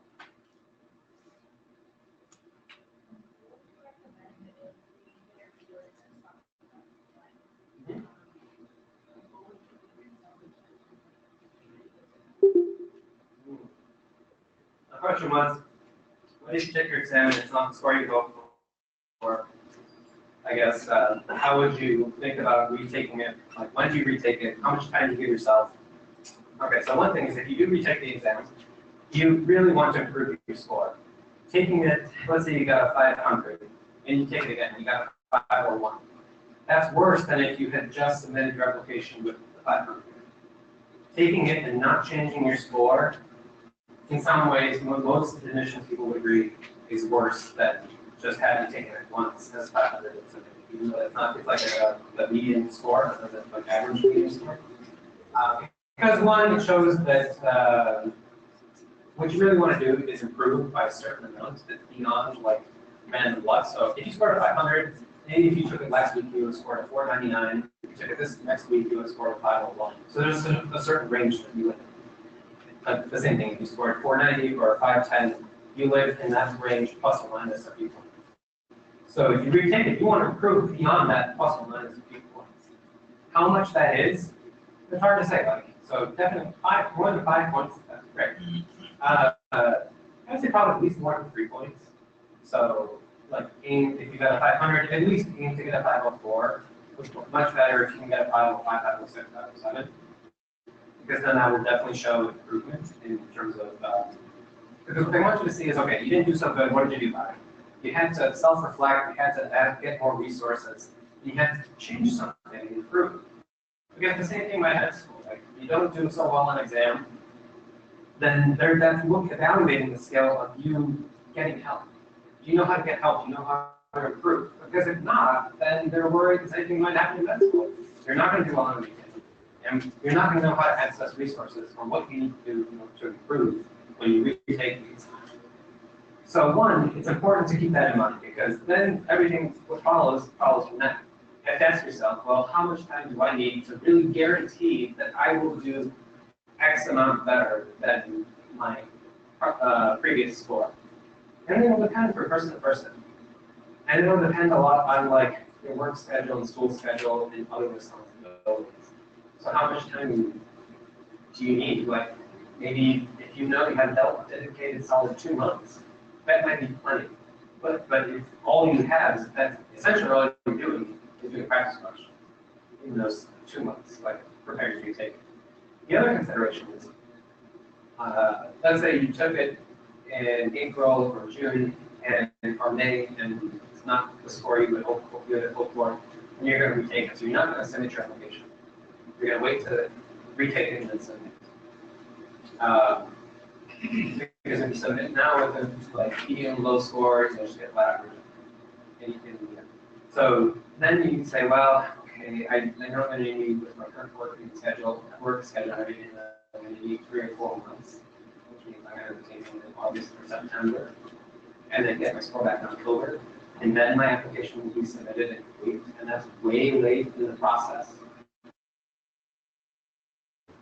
The problem is that you mentioned, let's say school has 100 spots in their class, and to get those 100 spots, they're going to send out 300 interview invites. From those 300 interview invites, they're going to give out at least 150 offers of admission, because they know that not every student they offer admission to will choose that. In that first grade, all those 300 interview spots are open. If you apply in October, most of those 300 interview spots have been given away. So now, despite however good you are, you're still competing against other people who may be much better than you. Now the competition is much more fierce because you're not competing for 300 spots, you're competing for maybe 50 spots or fewer spots for interview. Now that they only have a handful of interview spots open, they are very picky with who they offer an interview to. Maybe they would have offered you an interview with your current packet back then, but now, not so much. And so that's the other downside, is that you can't take forever if you're going to apply that same cycle. You can't take forever to retake it because you're stuck between a rock and a hard place. I mean, like, you can't submit super late. And the problem is that if you then submit super late, and you think, well, I'll give it a try and see what happens. I know it's 3 o'clock. Sure, if you submit super late, you don't get early interview invites, you don't get an admission, you have to reapply. Reapplying is not insignificant. Like, not the end of the world. And many people have definitely gotten acceptance, like reapplying the second, or sometimes even the third time. But it is enough for that. Because you have to explain why, you have to address the whole reapplicant thing. You have to say how you've improved yourself, kind of like the Mcat score. If you're taking it again, you have to have done better. And if you did the same, then that's no good. If you're reapplying with the same exact application, but it's just earlier, that's no good. Even if you say, sure, my application was great, I just applied late, and earlier, and most people still don't buy that. They want to see that you've improved your overall actual material of your application in some way, whether it's by courses that you took to improve your GPA, or other extracurricular activities you did that were now more significant or more meaningful than the first ones you did. You did something that allowed you to get a strong letter of recommendation, something like that. Or you rewrote your personal statement better. Something, if not several things, have to change. This ability to reapply. And on most schools, if you apply to them the first time, they will know you're a reapplicant. If you did not apply to them, then they won't be able to see that you are a reapplicant. Many of them on their secondary essays, they ask that question. They ask, have you applied to med school before? Or yes or no, you have the answer. So then they will know, not everyone, but many do. So then they will know you're a reapplicant. And then they say yes or yes, and please tell us what you've done now to change or improve your application. And yeah, that's something pretty meaningful. So there's that extra hurdle of addressing the fact that you're a reapplicant and having that done something. And you think about it, like there's not much time. If that application's in June, And the previous application cycle, like December, January, now it's March. So then I'm probably not going to get an interview, or the interviews have got to be turned down. Now it's March. And you guys say 3 months later in June, there's very little time to like work on your application, to do anything really meaningful. So it's almost like if I think I'm not going to be successful, I have to start right now doing my application here, doing something, so that by the time I reapply next June, I will have completed something meaningful to make my application better, which sounds insane, right? But, so keeping all that in mind, it's like asking yourself, well, I know I'm going to have a lot of time to prepare for retaking these things. But I know because of my school schedule and everything that's going to put me at a significant disadvantage, and I'm going to have to apply late. And I know that will put me at a huge risk of not getting accepted and then having to deal with the uphill battle of hurdle of being reapplicant. All those things are like stacking up. Maybe it would be better to postpone my application for this year, apply next year. Now I will have lots of time to take my Mcat without that stress of like cramming in. Now I can figure out when in the year I can take a good chunk of time, dedicated time, to focus on that so I can get my matrix moment. And now I will have everything set in place to apply June 1st. So I'll apply at the beginning of the cycle, and I won't be a reapplicant. And I will continue working on all my other stuff, like I'm taking courses. I can still focus on courses to improve my GPA, which won't change much with the high school courses anyway, but or whatever extracurricular activities I'm doing, now I can focus on the more meaningful ones and really start to do some of them, so I have great stuff to write about and talk about on my personal statement and interview. So that is one other option. Now, everyone here, by the way, I got another year. I'm a whole year, and like now it's time to get my life moving forward. Yeah, but trust me, 1 extra year is not going to make the world. 2 years of history is not going to the world. You're very young. Even if you think you're not young, you're still young. Even if you're older, you're still young. And if you think like at the end of your career as a doctor, looking back, that 1 year is very little. That 1 year, even though the days are long in the moment, you'll pass by quicker than that. And it may think of it like an investment. So it's such that you can get a better MCAT score, such that you can fully refine your application, such that you don't have to be a reapplicant. And again, I'll tell you, it's not impossible. It's not that reapplicant is bad or it's impossible. It's just really cool.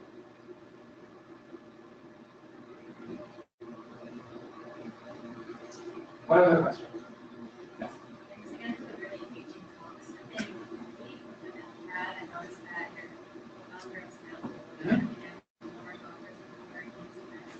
And then it's specifically into leadership positions.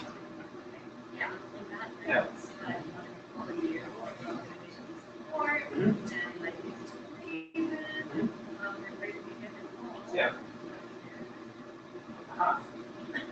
There.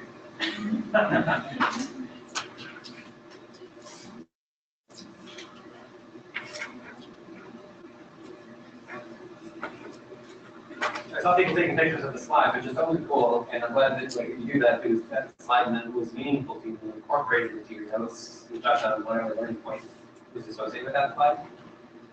But if you would like a copy of the slides, I'm more than happy to make them available. They'll look like it. Who would be interested in having a copy of the slide? But so the copy I'll give you will look a little different from this. It'll have a lot more words on the screen because if I just give you this, it's just a bunch of pictures. So it'll have words on the screen explaining sort of what I was talking about at that moment associated with that slide. The only thing I ask from you is I will send you money. Not money. No, is I'll send you a link to a Google form, a survey for feedback about this, and honest feedback that you can provide. It'll only be a handful of questions. Some will be like a scale like 1 to 5, which might be slow enough. But others will be like 3, like open question forms. You just submit open comments. Whatever questions you do submit or comments you do submit are incredibly helpful. Last year's cohort submitted a bunch of comments and helped improve dramatically from what it was last year. And I'm very appreciative of that. And so I'll send you a link to the form, the survey form, you complete the survey, and after that, I'll send you a link to download the presentation, the slides, in a reasonable format. Yes?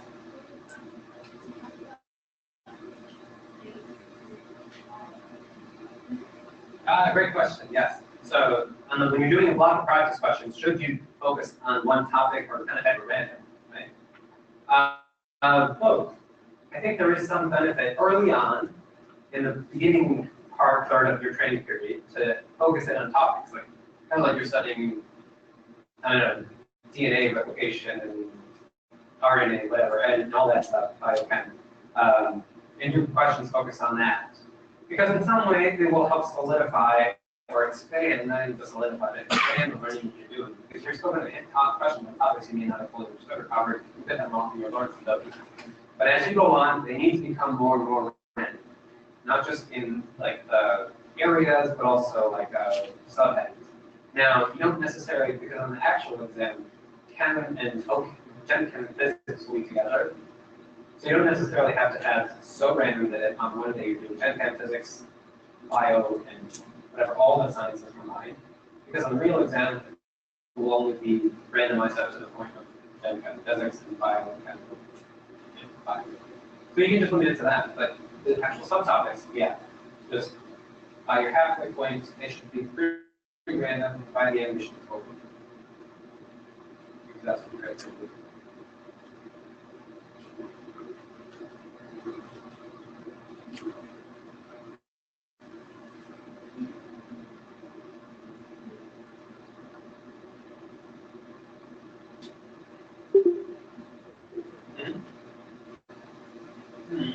So I'm thinking like maybe I can do flashcards during that time. Sure, yeah. If in that case, sure. If you're kind of commuting, doing something where you can't really sit down and focus on doing practice questions or reading whatever, then sure, maybe that would be a good time to do flashcards. Because they're quick and dirty and easy, and you can kind of go through them quickly, and it's a little more mindless or not as intense. What that says is that the time you have, you should protect the time you have for doing questions. Like so you have that time in between things, but then you have time when you're going to focus and sit down and say, this is my dedicated Mcat training time for the day. That time you need to protect to at least be able to fit in practice questions. That time is very special time that you need to protect like a pop from all the other things that the person has taken away. Netflix and Facebook and all of your phone and distractions and texting and work and everything, other school. Protect it from all those other distractions. That time should not be spent on flashcards and this other stuff. Because, and then you may say, well, you said not use flashcards. Well, sure, but you're doing flashcards at times that during time periods where you wouldn't have been able to do practice questions.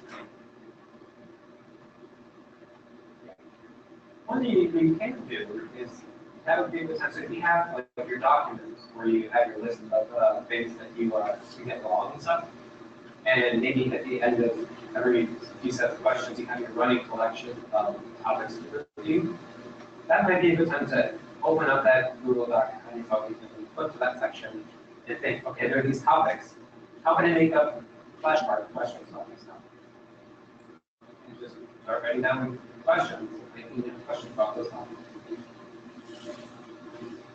The one thing to keep in mind is like the reason partly to focus on practice questions is the moment when you are struggling to remember it, you're sitting there and you click and you read it and you read the question stem and the answer choices. I really don't know what it is and I can't remember like and you're struck. It's like you're at the cupboard and you're struggling to pull out the right ingredients. That mental effort and strain that you're going through at that moment, that is the powerful learning. Whether you get it right or wrong actually doesn't matter as much. It's the fact that you forced yourself to go through that mental effort of trying to retrieve it, and trying to remember how it works and how to use it. It's just like lifting a weight. The actual benefit you get from lifting the weight is the moment of strain, that there actually is strain. And if there's no strain, there's no benefit. It's just like that. That's why reading, simple reading, many times is very useless or not nearly as helpful because there is no strain attached to that. In your mind of trying to categorize it, organize it, and recall it, it's just being fed to you. In having it spoon fed to you by reading off the page and the cap on the view book, you are robbing yourself of the opportunity to go through that effort. It's like the equivalent of lifting a weight, having someone lifting through it for you, but not letting you experience the full weight of the barbell without them. Keep that in mind when you design your training period and training activity. There has to be some mental effort associated. And just remember, every time there is less mental effort, or you don't have any mental effort associated with it, you are again robbing yourself of the strain associated for lifting dumbbells and benefiting.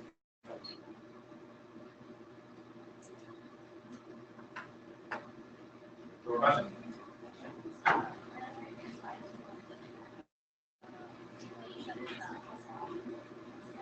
Hmm? Yeah.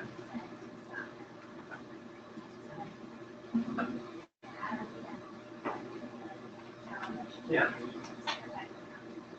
If you can, yes. If you can afford that, yes.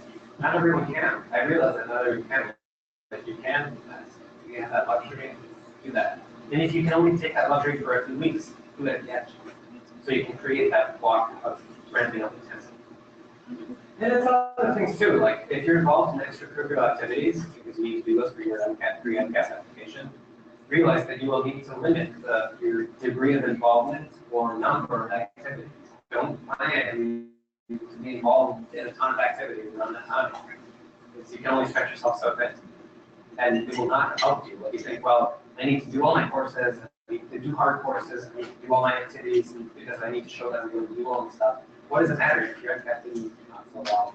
You're still going to be in that predicament and stuff. When do I retake it? Do I wait? Do I wait a year? Do I apply? Or do I require? Yeah, you'll have not done yourself. You'll done yourself in service.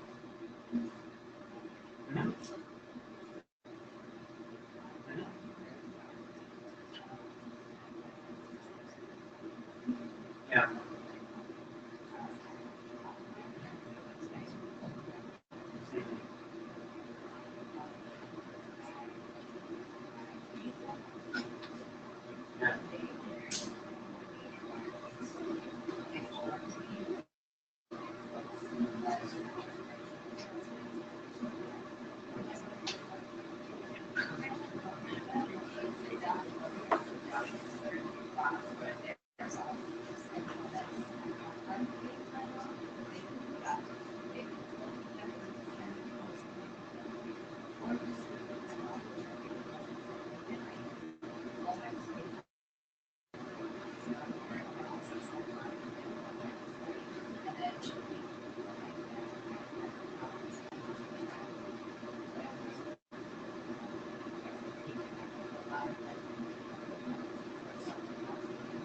Yeah.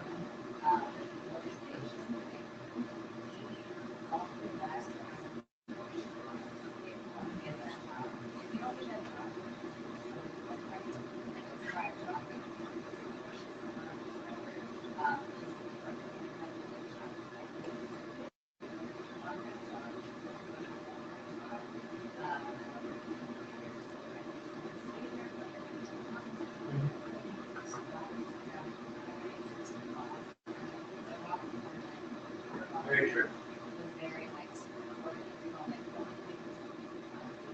Yeah.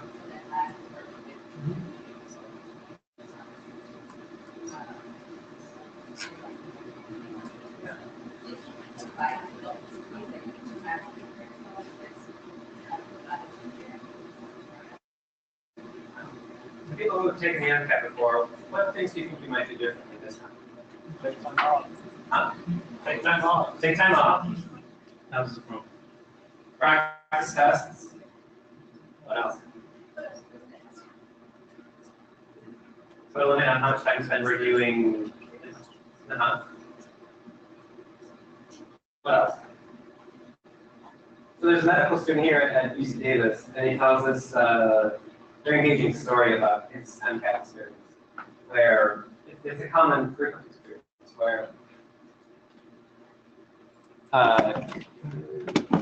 where he took the Mcat and like, didn't have much guidance and spent a lot of time doing content review because he felt like I needed a good foundation in order to be able to do well on the exam and answer the questions, and really didn't spend much time on doing practice questions. Before the exam, we did some, did like 1 or 2 full-length exams. Didn't really do lots of practice questions, too much question there. And then didn't do so well, and felt really defeated and crushed and depressed, and then kind of started talking to people and picked himself back up and figured out better strategies on how to do this, and just heard other students' experience that had the same thing. Like, yeah, I took it, spent a lot more time on content review, like reading these Kaplan books and doing a Kaplan course, and the second time I just spent a lot of time doing practice questions, and it worked out a lot better. And he did the same. He came across Carol Dweck's book in Philosophy of the Growth Mindset versus the Fixed Mindset, and he had that same idea, like, I can't get these Mcat questions right yet, but I will. I suck at that now, but there will be a moment when I won't suck at that so bad. And he did a lot better the second time. And he just, I mean, his experience is, unfortunately, is a common one that students have, where they just spend more time than they should reading content review books, not enough time doing practice questions, and when they do it the second time around, they get that advice, and then they spend a lot more time, if not all their time, doing practice questions, and they do much better. And I promise you, like, you just have this shift in how you spend your time, you will start to see slow, very slow, slow incremental progress. And other students that I work with and talk to about this, like, they tell me the same thing, it actually works. Like, Leo, I can't believe it. Like, once I started doing this, I actually saw improvement every, few weeks. My score would just go inch up ever so slightly. And like, I wish I had started this sooner, because if I had, who knows like how much I could have kept going. And you can almost plot this out like a dose response curve of like how much time, how many practice questions you do in the right way. Right. Like, so you gotta get feedback. You can't just do questions for you gotta get the feedback, the good quality feedback. But the dose response curve of like number of practice questions here, number of practice questions on the y-axis, number of practice questions on the x-axis, and then like Mcat score on the y-axis. As you do more, it goes up, you do more, it goes up, you do more. Who knows what? And when you get to med school, you're gonna have to take your first board exam called USMLE Step 1. That training is no different. It's exactly the same. The same philosophy, the same idea, the same pitfalls. The content is different, but it's the same. Thousands of practice questions in the program. And if you already got that structure and strategy down now, you'll be a pro. Really kick ass on stuff. Yeah, surprise them all, but they all expect it to do Sad. But yes, I think I have to start to change and get the show. Thank you so much for your attention.